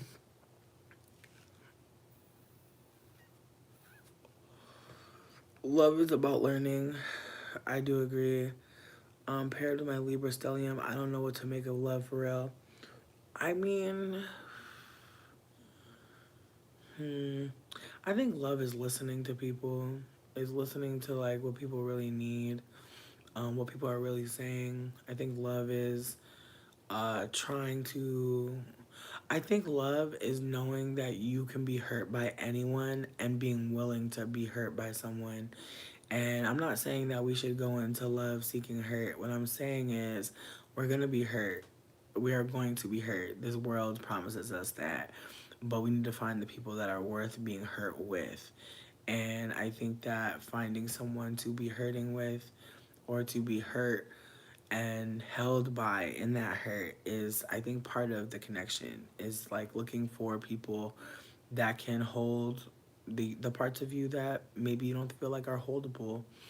And I truly think that connections that are for you should make you feel better about who you really are. And I think that if you're living authentically, I think that those relationships should reflect in the people you're around. And so I think your behavior and the people around you, it should all connect and align. And I think just from my own experience with like finding a deeper connection or someone willing to take on that labor with me, I think I'm also noticing that, you know, I have a fear of just going through anything at this point, just because I feel like I've gone through so much that there's a part of me that really is just like not interested in suffering at all. And I think that as I said, like love is knowing that we're gonna hurt and being willing to hurt in front of others. Yo, fruit fly, really? Why? I wanna beat the shit out of you, bitch. I do verbally harass bugs. I don't care.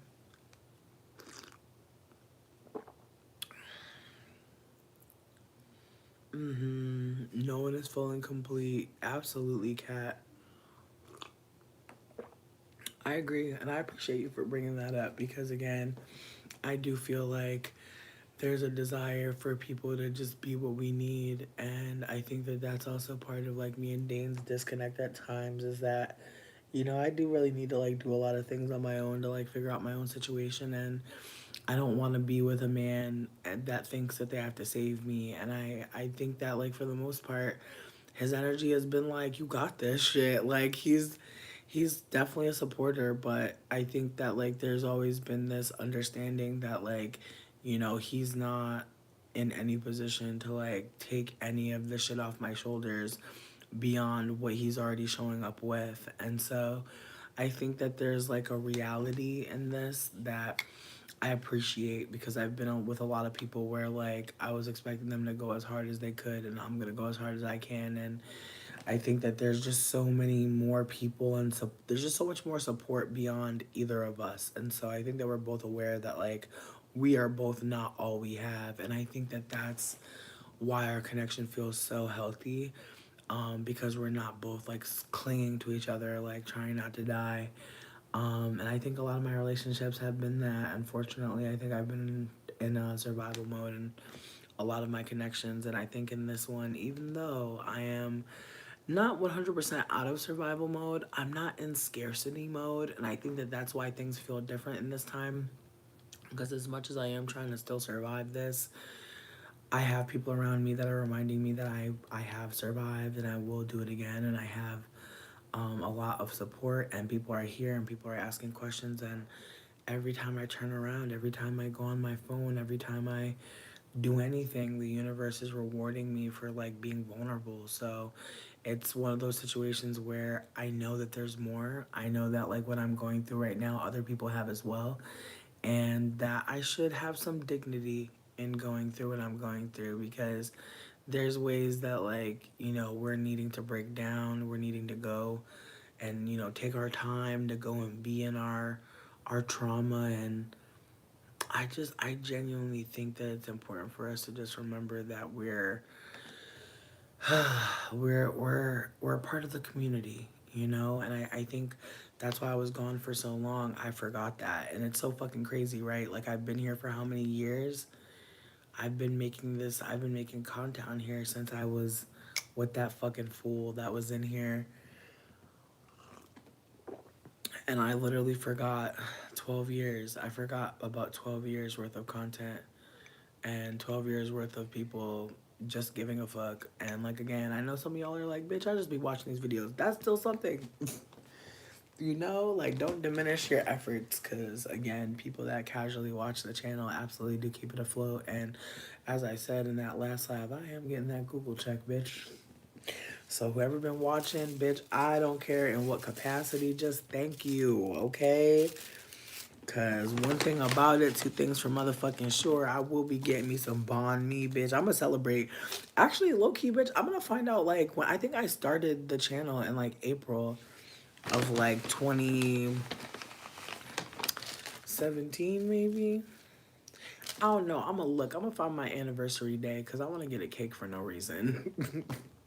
That's really why I said what I said. Like, I'm like, you know what? We could, like, with that little Google check, let's get a fucking little cake popping or something, because it's been a long periodically time. Also, I said I'm trying to do a giveaway.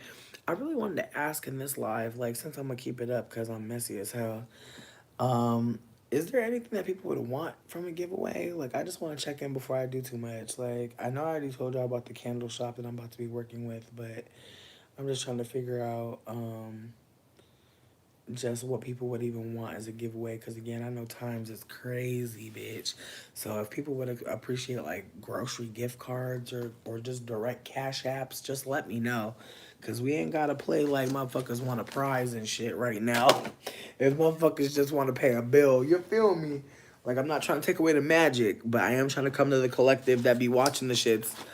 And I'll put up a poll at some point in like the whatchamacallit, like on the channel. But just so that I have some shit to put in the poll, if anybody has any thoughts, this is your moment. Please take it, because I definitely want to just make sure that when I give back to collective, I'm giving back shit that people actually want. Because sometimes people do a giveaway and it's like, sweetie, nobody asked you for that. Nobody is asking for that. And I hate a giveaway where ain't nobody was asking for that. You know what I mean? You know? And I wish I was more creative because there's a tiny part of me that wishes like I knew somebody who did like, well, no, I'm not going to even share it because it's, again, it's just some goofy shit. And I don't want to do that. I'll still tell you what I was going to say. But again, I don't think anybody wants this, but I was going to say, like, motherfuckers be like, oh, I'm giving away an airbrush shirt. And it's like, okay. But there's a part of me that's like, I really do like an airbrush shirt. They are cute. You know what I mean? But I'm not trying to play nobody here. I know nobody really wants an airbrush shirt. Most people do. I know nobody really wants an airbrush shirt. You think more of your relationships would have lasted had I had community? Ooh, Nima. Nima. Nima. Relationships do take connection. People think it's just a child that takes a village. I think we all need a village, don't we? All the time. It's like, what does that mean? Like a child, like it takes a child, it takes a village to raise a child. Doesn't that mean that the village should still be there after you grow up? Like that's the shit that don't make no sense. If it takes a village for a child, don't we still need the village then? And what about our inner child? You know, where's the village for our inner child? Again, I have so many questions as an autistic. Like some of this language just like begets so many questions. And so with that being said, if we know it takes a village, it probably never stops taking one. And so that's just where I'm at. Invest in you, winning in the end, yes. Every day we rise up is worth a cake. You know what, Nima? Every day we rise up is worthy of cake. You know what? You better put that on a t-shirt because I'll be the first bitch to buy it. Because that's true words have never been spoken. I'm trying to think. Do I have another treat? No. I'm sad. I was this close to getting another treat too, but I said, let me calm the fuck down. But my period is really raging, bitch. I want chocolate so bad right now. Like, I'm actually not okay. We born the children, but as soon as we hit puberty, it's like sink or swim. Nima. No, Nima be saying shit. Nima really be going off. But no, I agree with you. I agree. And that's the thing. Like, apparently, like, once you're a certain age, you're just supposed to have it all figured the fuck out. And if you don't, you look crazy out here. Yeah. I don't know, bro. Again, I'm still trying to figure it out my damn self. I don't know what the fuck's going on. I really can't call it. But all I know is my booty is getting fatter and my pussy is getting juicier. So I feel like I'm on the right path. You feel what I'm saying? Like, I feel like at the end of the motherfucking day, like, the day gotta end, bitch. So that's all I got. You say you know you're on it. Oh, I'm on my period too, bitch. Now we syncing up. Oh my god, full moon period, bitch. Full moon period. You know what's so cute? Dane sent me a voice note like a few hours ago.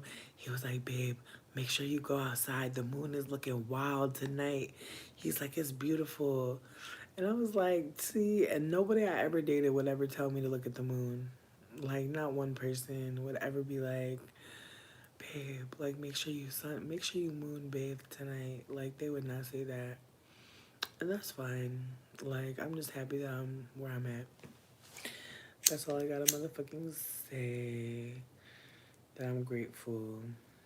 And also, like, Dane low-key scared of tarot, which is really cute to me. But I'm gonna teach him at some point.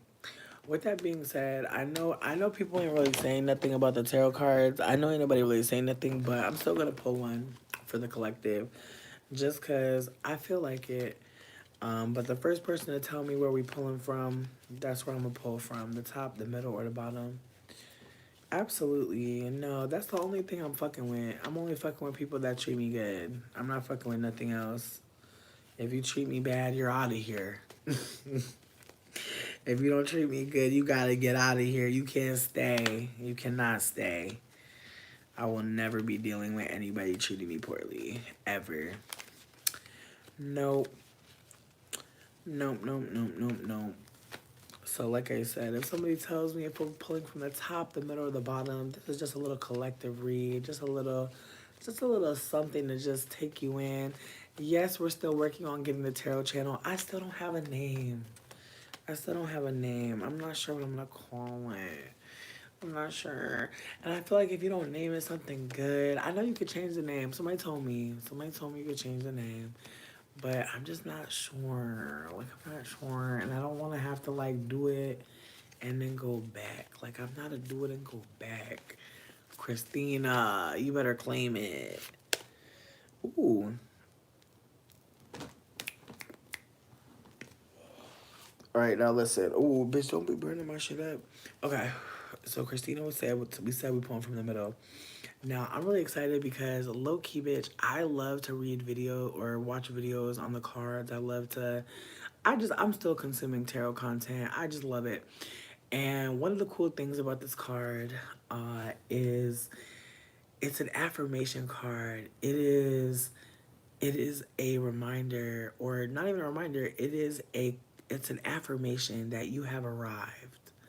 It's a card that says you are here. This is what you have built.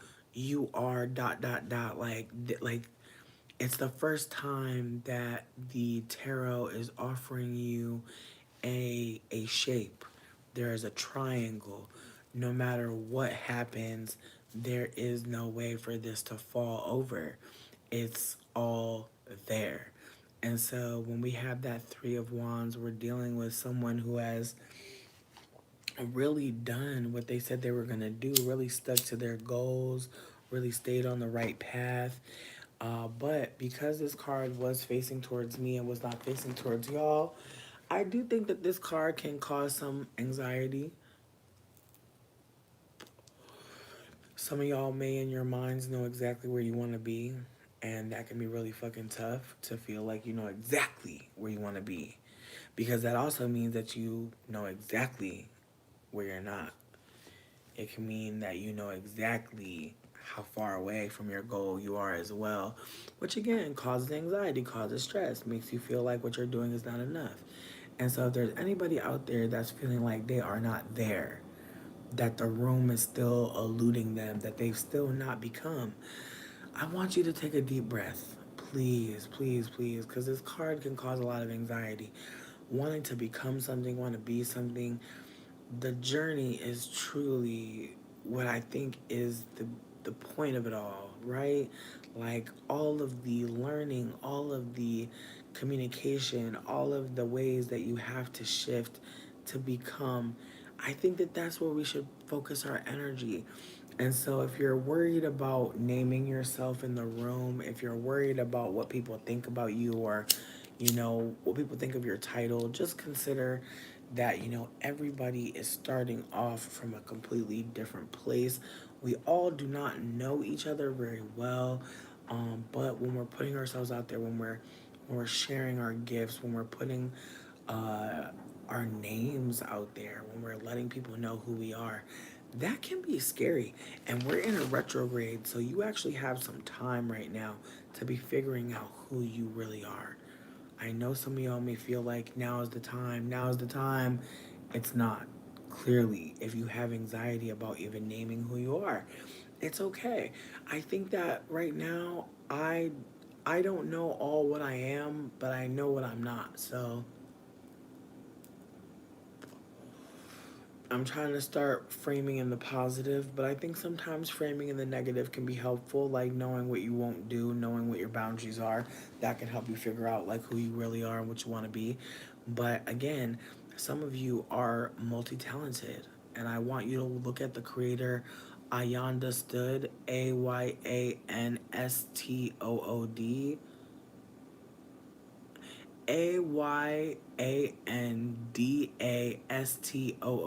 I understood. Her content is so amazing. Please watch her content. She talks about being a multi-talent. She talks about having so many gifts that you feel like you're gonna confuse people. And her advice was confuse us, babe. Have us wondering what are they gonna do next. That's allowed. That's okay. And I love that, because I think that that is such a it's such an exhausting process to be unlocking the things inside of you and then being worried about doing way too much. Like, my God, like what a problem to have, right? Like you're just so talented and you're worried about being perceived or interpreted. Mm. When you say it like that, word, listen, having anxiety is not something that a lot of us can't understand. And so I think that working with your anxiety, finding ways to reach out to community. I know there's some people I've been in community with who had friends that would like do time checks for them, and like people would call and be like, "Hey, did you get that task done?"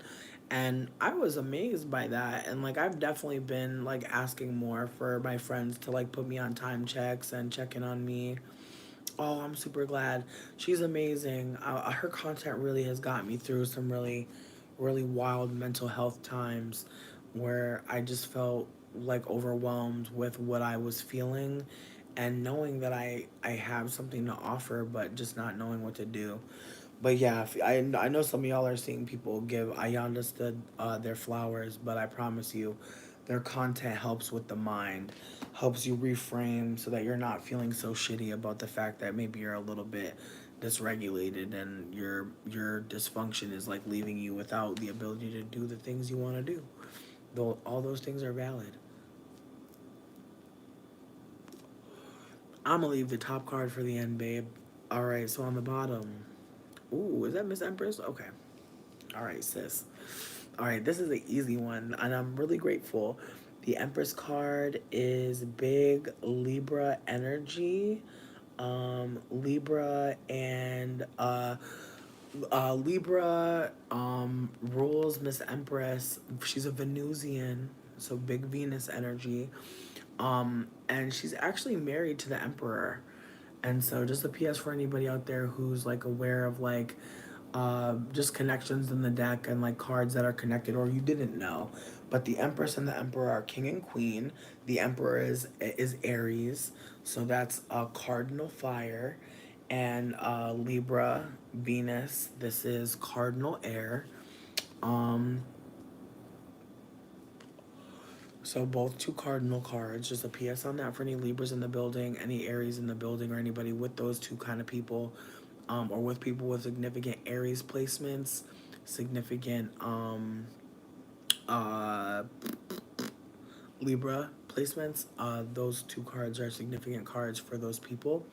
But with that being said, the Empress card being on the bottom of this reading, and again, this is a collective reading just for what's going on, because again, I'm messy. Empress being on the bottom, terrible place for her. The Empress being at the bottom means that some of y'all have run out of your good face wash, sweetie. Get some coconut oil and some dish soap. Listen, whatever you gotta do, babe, to make it personalized. But some of y'all can't afford. Some of y'all can't afford some of these things. Some of these things, and it's tragic. And I feel you, bitch. This is hitting. It's hitting. But some of y'all gonna have to get some coconut oil and some sugar and make a little scrub. It's not gonna be what you wanted it to be, but add a little hint of lemon zest. You know what I mean? Again, our um our Empress being on the bottom, it means that our beauty, our aesthetic might actually be coming last. And we talked about this before in the other reading. I can't remember what it was, what card it was, but she was saying like it's time for the face mask. Listen, if you can't afford it, that's fine. It's a lot of stuff in your cabinets that you can use. Look up some, DIY facial stuff. And again, Venus, Empress, she loves to feel beautiful. Even if she's broke, she still loves the feeling of beauty. And so sometimes it might not be, your reality, but even going to the coffee shop in the nicer part of town, taking yourself on a walk in the nicer part of town park, you know what I mean? Just little things that you can do to make yourself feel like that bitch. And again, I'm not saying to covet wealth. I know that a lot of us are going through, a lot of us are experiencing late stage capitalism effects, and people are really feeling distressed. And so I'm not trying to tell people to live above their motherfucking means. Look at that, Nima. Look at Nima giving abundantly. Like I said, I know some people are struggling with the reality that they can't afford the pack hair and the bundles that they used to. And I hear you. I hear you. I'm trying to make a wig with four packs of pack hair, bitch. I'm really thinking about making a crochet wig. I'm being so fucking for real. But I know it'll be foolish. I know it'll be foolish. That's why I'm not gonna do it. But I feel like when I do dye my hair orange, I'm gonna use that hair as my base hair to do my braids. And then I'm gonna use some Marley, like orange Marley hair to wrap the braids. So that's what I think I'm gonna end up doing. I don't know when the fuck I'm gonna do that, but pray for me, bitch, cause it's the way I want to bleach my hair and then cut like a bunch of inches off of it just so I can start over again. Cause again, I don't know. I just want to like I want to have like my hair be unbleached at some point. So there's a part of me that feels like I want to bleach it, and then when it grows out again, it's silly. I know. I know. Just leave me alone. Anyways, getting back to it though. Beauty routines, regimens like that, they're suffering. I feel you, bitch. Like, I feel you. But even picking flowers for yourself and putting them in your hair or putting them in a little cup or a little jar, like everybody don't got everything. Like I would never expect you to have it all, but you can still have some stuff. There's still some stuff to have. Ooh, King of Swords. All right. Now this king, he is the king who is more focused on mental. This is big Aquarius energy, big Aqua energy. I feel like there's some Libra in there too. Big Libra and Aqua energy, but I still feel like more Aqua for me. I'm gonna claim it. I'm gonna claim it. Even though it's big Libra energy, I'm still gonna claim Aqua for the moment.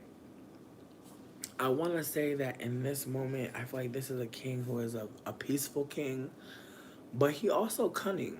Like as much as he loves to have peace, he wants to have harmony. He's also very strategic, and so in this time, what I would urge you to do is to stay away from people who have you doing mental motherfucking gymnastics in this time, okay? Because this king can be very much tricky. And I think that unfortunately in this time, there are a lot of people who are literally teaching people how to be horrible. And so I just want y'all to be mindful that there are some people out here who are learning how to harm people from the internet. There's some people who are using the internet for evil. There are people out here who are preying on people, and it sucks. And it's hard to know because people will say one thing and do another. So just pay attention to what people are communicating, pay attention to what people are saying, and most importantly, be mindful about where you feel peace. Okay? Because when this king is in his peacefulness, when he's in his peaceful place, you will feel it. And so if you're around people, especially masculine people, and you don't feel peace, you feel on edge, you feel worried, you feel like information is not flowing, you feel like there's secrets and lies, you're catching lies and secrets, you're feeling uneasy on edge, just pay attention. Because sometimes people can smile and say all types of shit, but they're full of shit. And you felt it. So just trust your gut in this time. People might not be being honest, so focus. How often do you bleach my hair? Not as often as I would want to. I feel like I try to do like every like 3 to 6 months.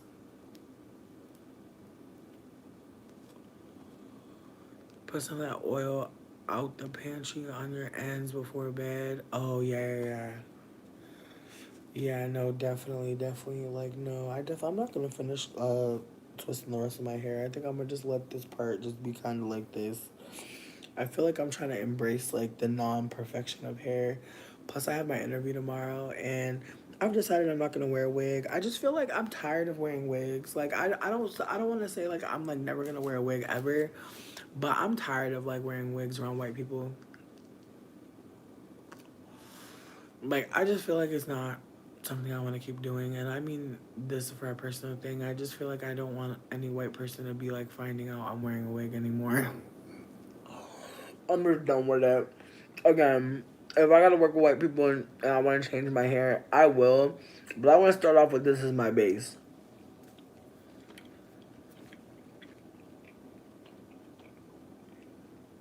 That's my energy. Because I'm going to pick all of this out. And it's looking super perfect. And I just feel like I want some chaos. I want some confusion. Also, I follow this creator named Miles World. Also, I don't know, like, trigger warning for bringing up, like, a car accident. But I don't know if folks saw that Miles World was in a car accident. So if folks were able to pour into them or just wish them well, I would definitely reach out. But I started crying, bitch, because, like, honestly, like, they're one of the creators that has really shifted so much inside of me and like has really had me sitting with some real shame. And not to like make it seem like they're doing anything wrong, but like they've really had me confronted with my own shame, and I really appreciate their content. And just hearing that they might not be here no more really fucked me up because I'm like, I like all their content, right? And I tell y'all about it, but I really try not to disturb people. Like, I feel like as a content creator, I really don't bother other content creators. And there's some content creators who talk to me, and I'm really grateful. And I'm always trying to, be like, hey, what's up? But I try to not bother people. I feel like that's that Venus and Aqua. I'm always like, I'll be your friend, but I'm not gonna come to you first. And I know that that's toxic, probably, but it's just how I be operating. Cause like my thing is this: if shit go left, I'm always be like, you came to me. Like I did not come to you and nothing. I didn't come. I didn't know nothing about you. I didn't bother you.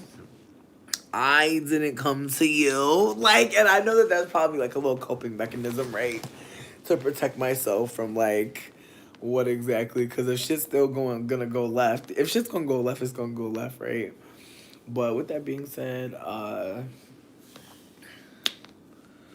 yeah, hearing that Maya's world was in a car accident really fucked me up, and I started like I sent her a voice note. And I feel crazy because I was crying and shit. I was bugging the fuck out. But honestly, it fucked me up because it just made me think about, like, again, like, when you almost die, that shit's scary, bro. And, like, I just feel like thinking about her going through that feeling just really fucked me up because, like, she shares so much. Like, she comes through so heavily. My ass will really cry off nothing, bitch. I don't care. I don't care. Crying is cool. But yeah, no, that shit fucked me up. And I'm glad she's here. I'm glad that she's talking about what happened to her. But my God, like, I just feel like it's been a lot of close calls for a lot of people. Like, every time I turn around, I keep hearing about somebody going through something: domestic violence, housing insecurity, fucking baby father not paying no money, fucking weirdos online. Just every time I turn around. Me too. But as I was saying, I thought about Mawa's World because like they have freeform locks, and I really want to lock my hair so bad, but I don't have the patience. Like I just couldn't see me just leaving my hair in the same pattern and just not touching it. And even if I did freeform, I still feel like I would try to stem. And I just wish there was a hairstyle I could have so bad. Like I just wish I was someone that could just have one hairstyle, but I'll just see a picture and I'll be like, ooh. But look, I want to get this wig from the motherfucking thrift store. It was $13, bitch, and it looks so cute. And like that's the thing, like I don't want to be wearing wigs as my main hairstyle. I definitely want to just wear my natural hair, and then if I want to wear a wig, wear a wig. I want it to be that kind of relationship. Just because I feel like I've definitely been caught up in a wig. Like, I used to buy my wigs when I used to work on some, like, wig continuity shit. Like, I would buy wigs in, like, the same color and the same style, like, for years, just to, like, make it seem like that's my real hair. And again, all of that thought into the wig, like, that was very industrious of me. But at the end of the day, it was because I was trying to give a certain kind of look and aesthetic because I didn't want to have to be constantly dealing with ignorance and weird people. And now that I wear my natural hair, I feel like I haven't really had too many weird experiences. I feel like I told y'all before, I had this dude think that me and this other girl with natural hair were like together at this grocery store.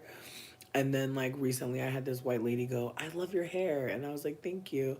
But I feel like for the most part people don't make any hair comments, which is very different from when I wear wigs. When I wear wigs, people immediately love my hair. Like people go crazy for it.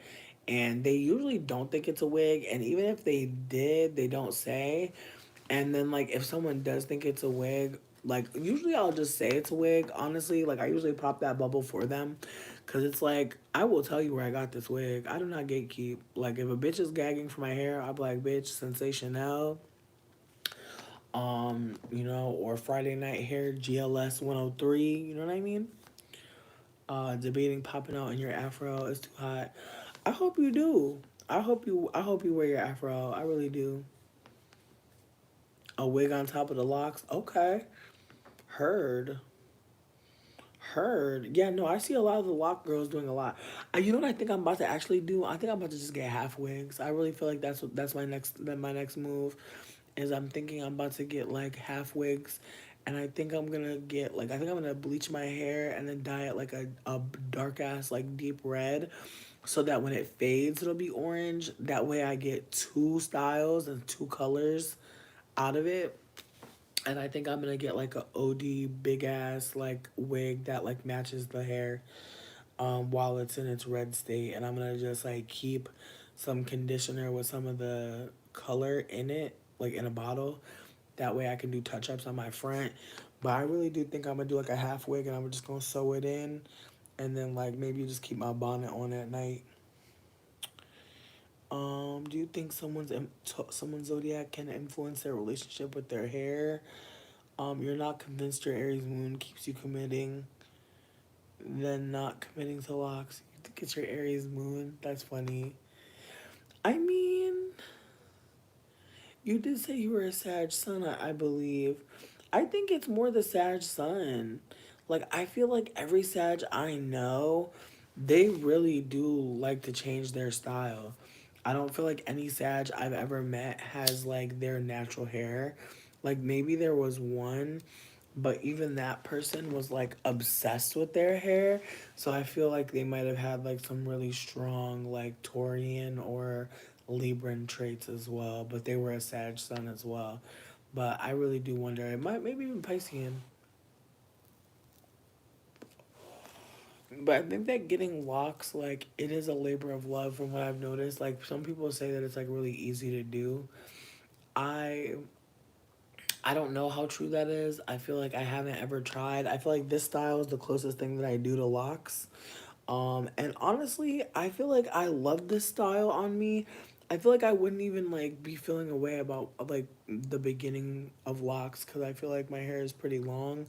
So I feel like especially if I were to go and get like a twist, like go and sit under a dryer, I feel like I probably have some hang time to be honest.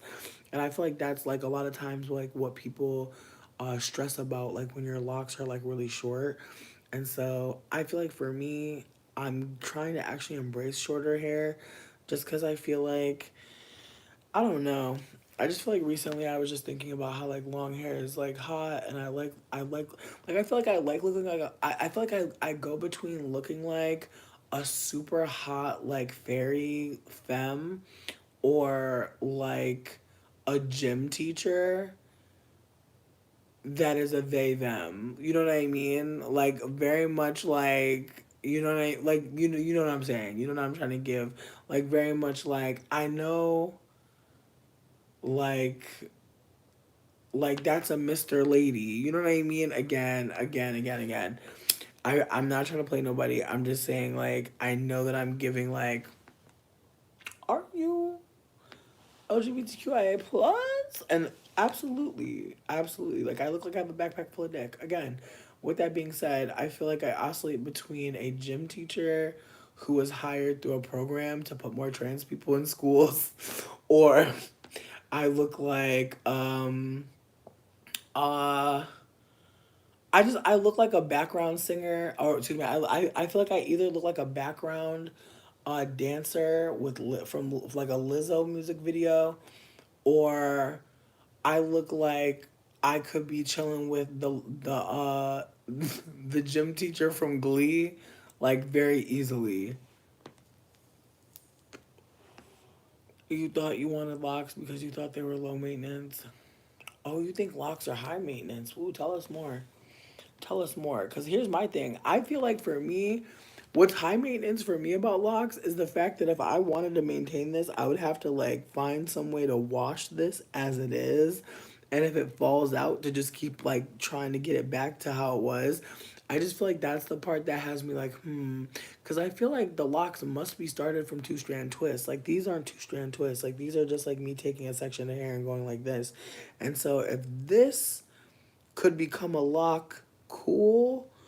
But if a two strand twist is more stable to like make it solidify, that's what has me like Cause again, I know of people like getting them brushed out, like combing them out and like having their hair be super long, And that's kind of exciting. Like that's one thing that I think is really cool about locks is that it preserves the hair and the curl. Like basically when you lock, you're just keeping your hair moisturized and intact because all the other styles that you do with like this type hair, like type 4 hair, it can kind of like put your hair in a state where it's dry and brittle, and so you can have a lot of breakage. And so locks is honestly the best style for your hair, especially hair that's in the type 4s, because it is literally a giant curl that is, you know, being moisturized and sealed and cared for. So again, I do think that like I will be putting faux locks in immediately because that style is a sexy style to me. And I think I'm gonna wear it long at first, and then I think as it gets older, I might like do it shorter and have like a lob or something. I don't know, but I feel like I know I want to lock, especially since it's about to get cold outside, and I just want to be warm. And you know, having a little bit of hair on your head is nice. Um, Word, yeah, no, my hair is definitely dry. Like my hair feels so moisturized right now. That's why I'm trying to take care of it. Like I did a wash and a cold rinse, and yo, a cold rinse after a wash and then like a cold rinse after a condition. Yo, my hair has not felt better. Like that really fucked me up. I feel like I used like the hot water a lot and I just like forgot that like when you're using cold water afterwards, like cold water after a wash is like actually sexy as fuck. Also, I think this might be like the last month to use peppermint Castile soap. I don't know if people know about peppermint Castile soap, but if you have ever washed your booty hole with peppermint soap, if you haven't, I'm just saying again, like if you can find a small bottle of it, it's worth your time. So you don't have to lock on in, but in the summertime, it's really nice.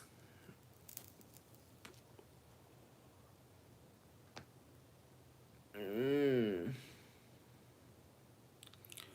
You know what, turnip greens? I just learned how to do my fro too. Like I'm just like enjoying the little fro that I'm cultivating, you know? Like I'm enjoying what's happening here, and I feel like even like doing like a little twist and stuff like that. Like that's super fun, but I think after my last protective style, I noticed that my hair grew a lot. And so there's a part of me that feels like the hair that's on my head right now is processed. Like this is not fresh hair. I bleached my hair black, and if you really got into it, I think you can kind of see in the light a little bit that there's like a haze of brown. That haze of brown is actually bleached hair, and so I think my hair is like coming back to being healthy. Like it has spring, it has bounce, it's definitely back from being dead, and so there's a part of me that knows once I bleach it, I definitely have to do another big chop. And so that's kind of what I'm gearing up for. That's why I've been leaving it alone and trying to take care of it as much as possible because I know very soon I'll be bleaching it and I'm going to do a cut. And I think the cut is going to be like, I don't know, I cut bangs recently, but I'm thinking, let me see, I don't know. I can't call it. I'll probably cut this shit down to here. Like I really want like maybe 2 inches of hair, just enough so that I can catch the faux locks. Cause my interest is in just growing my hair and having it natural as fuck. It is, oh, it's hella moisturized. Like it has hella spring to it. It's good as fuck. Like in terms of like not being dead, cause like some of y'all know, my hair was bleached orange, and orange happens right before it goes blonde. And so I kind of had my hair almost at like the end of like having a color. And so I really do think that when I do bleach again, my plan is to get it to orange and then go red and then just let it go. And I really feel like going red for fall, I feel like that's a clever move. And then having orange at some point. But I'm kind of shook though, cause my yellow sweater looks so cute right now with my black hair. So there's a tiny part of me that's like, maybe I might actually cut my hair and just go black and just keep it black for as long as I can, and then do a bleach at some point. But No, I'm not. I might not. I don't know. I know it sounds crazy for me keeping my hair black for a sweater, but it's like, damn, bitch, I like that sweater a lot, and I feel like I don't want to like mustard and ketchup. I just feel like I don't know if the red is gonna really hit with the yellow. Like I feel like it should in theory. I think it depends on the accent. No, you're right. You're right. You're right. I just don't know what I want to do. Then again, I could always do like a brown, like a chocolate. I don't know, bitch. Maybe I will go. Ooh, I could always do a fantasy color though too. Like I'm saying orange just because I seen a picture of me with orange hair and I was like, damn, you look good as hell, bitch. But then I'm like, damn, but we already bodied that. Like we could do anything right now. I kind of want to go back to green a little bit. Lowest of keys, I kind of want to go back to green, but as part of me is like, bitch,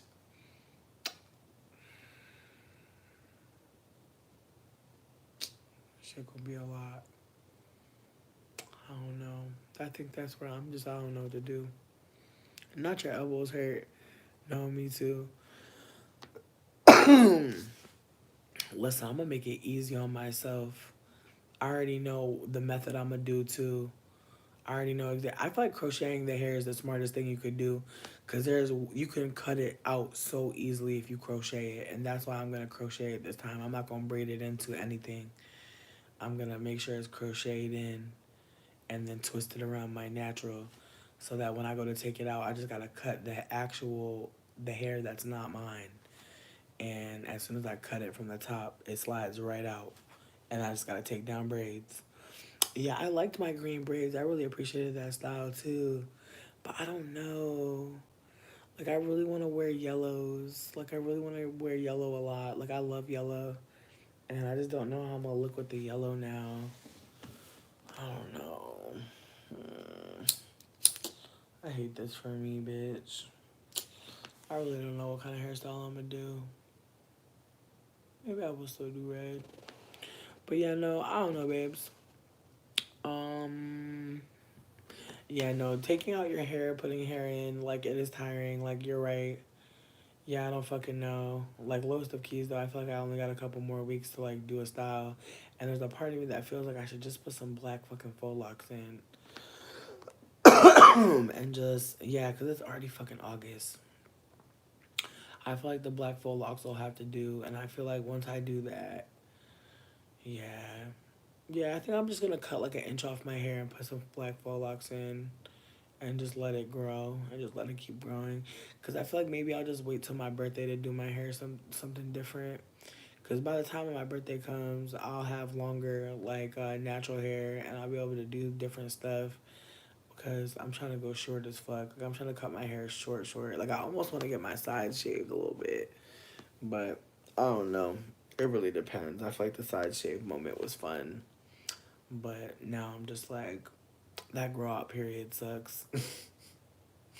Like, now that I got some fucking hair on the sides, I'm like, I don't know, bitch, because it took me a few years. Like, that's the thing. I really wasn't taking care of my hair, so it was breaking out a lot. And I feel like that's the thing about growing your hair. That, like, I was never taught that, like, curly hair needs a lot of moisture to maintain its healthiness. And once you don't have it be moist, once you let it get run down, then it just starts breaking. And you could really break off so much hair just off of being depressed, just off of not being able to wash it and style it regularly and take care of it. And it sucks because it's like let a white person fall asleep every day and rub their head on a fucking pillow. They don't need to buy a satin pillow or nothing. But your hair could really be ate up because you're really just going through stuff. Or you just don't have the right fucking tools. Like, I feel like that's another thing, too. Like, my bonnet be falling off, bitch, and I be mad as fuck. Because I definitely don't have the right kind of pillowcases, bitch. I almost put my bonnet on the pillow, bitch.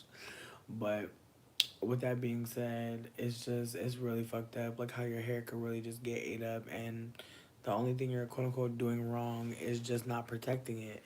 And then it's like protecting it actually, like, and that's the thing too. Like, people say that natural hair is not hard, but you know, the broker you are, the harder anything fucking is.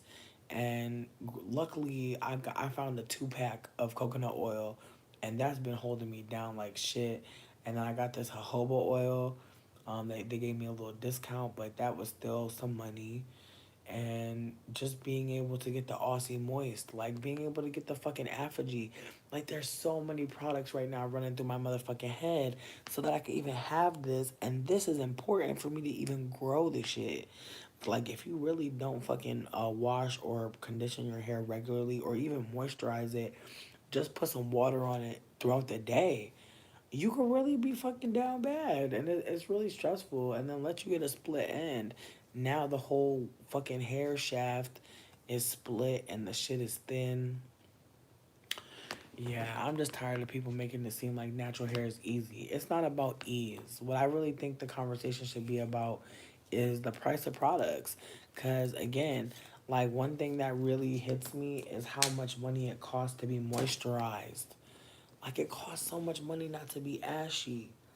And people don't talk about it enough for me. Like I said, I looked out and I got like a big ass 2 pack of this coconut oil, and I got some lotion that's pretty cheap. Well, I mean, it was affordable, meaning, you know, somebody, honestly, low key, I didn't even pay for none of my lotion. Nat left that shit behind because he's white and he don't use lotion. Like, white people buy lotion just for the aesthetic. Like, on some sim shit. Like, white people buy lotion just to have it in the house. Like, I swear, go to a white person's house and try to use their lotion.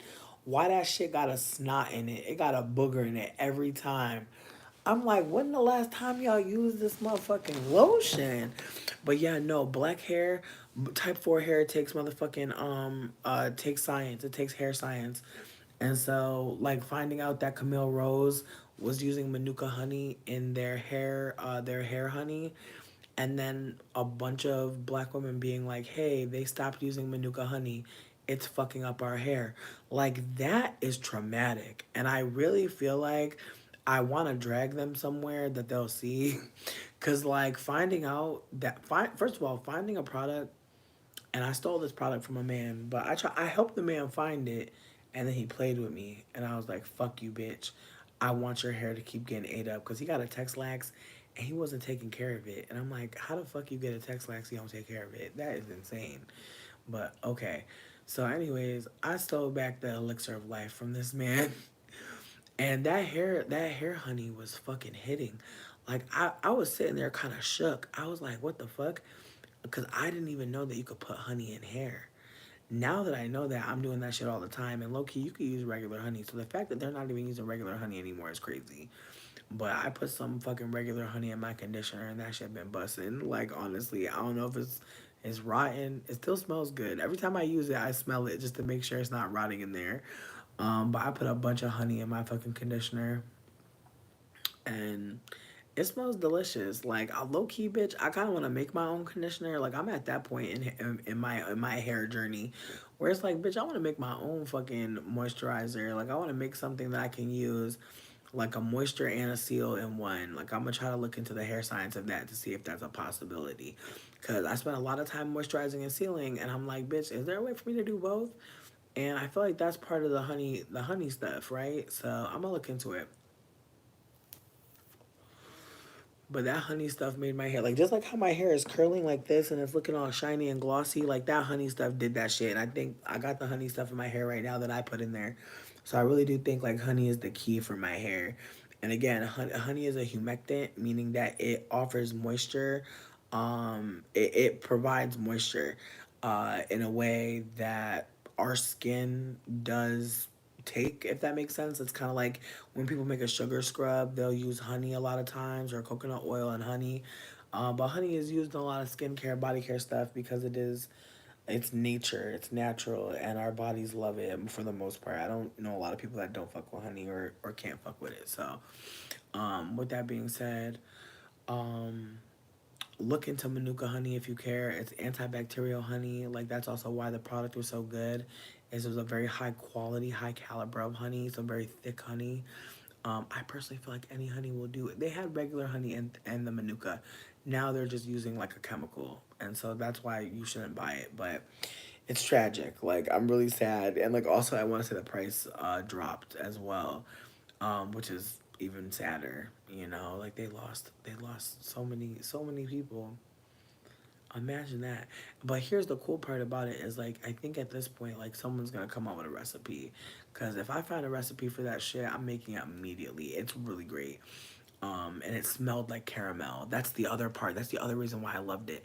It made my hair smell like a fucking caramel. Like, uh, it was so fucking delicious and like a very buttery, delicious caramel. Like it was one of a kind. It was not just a hair product. It doubled as like a fragrance, and I feel like it layered nicely with my personal scent. So again, this product was actually holy grail, and like again, it won an award as well, which I know I'm gonna do some research. I'm sure the company at this point has got to be saying something. Anyways, I love y'all. Thank y'all for hanging out with me. It's been a lovely time, but I need to go and do a wellness break for myself and find some chocolate to nibble on because it's about that time. But I love y'all. Thank y'all for hanging out with me. Thank y'all for spending so much time with me. It's been really amazing. I feel so fortunate that there are people that watch and hang out and chat. And again, I'm leaving this video up because it was so messy and silly, but also I think as Nubia said, valuable lesson. Like, don't talk about the spell work that you've done, especially if it was a bad spell. My intention in telling that story was just to like just be a little silly and messy about being a cheater at some point, but also I wanted to be candid about like how spell work, was not the answer. And again, in real time, was proven that that is again the case. Spell work is usually not the answer. Focus on protection spells. Focus on spells that help us um, just elevate ourselves. Focus. Point your wand inwards.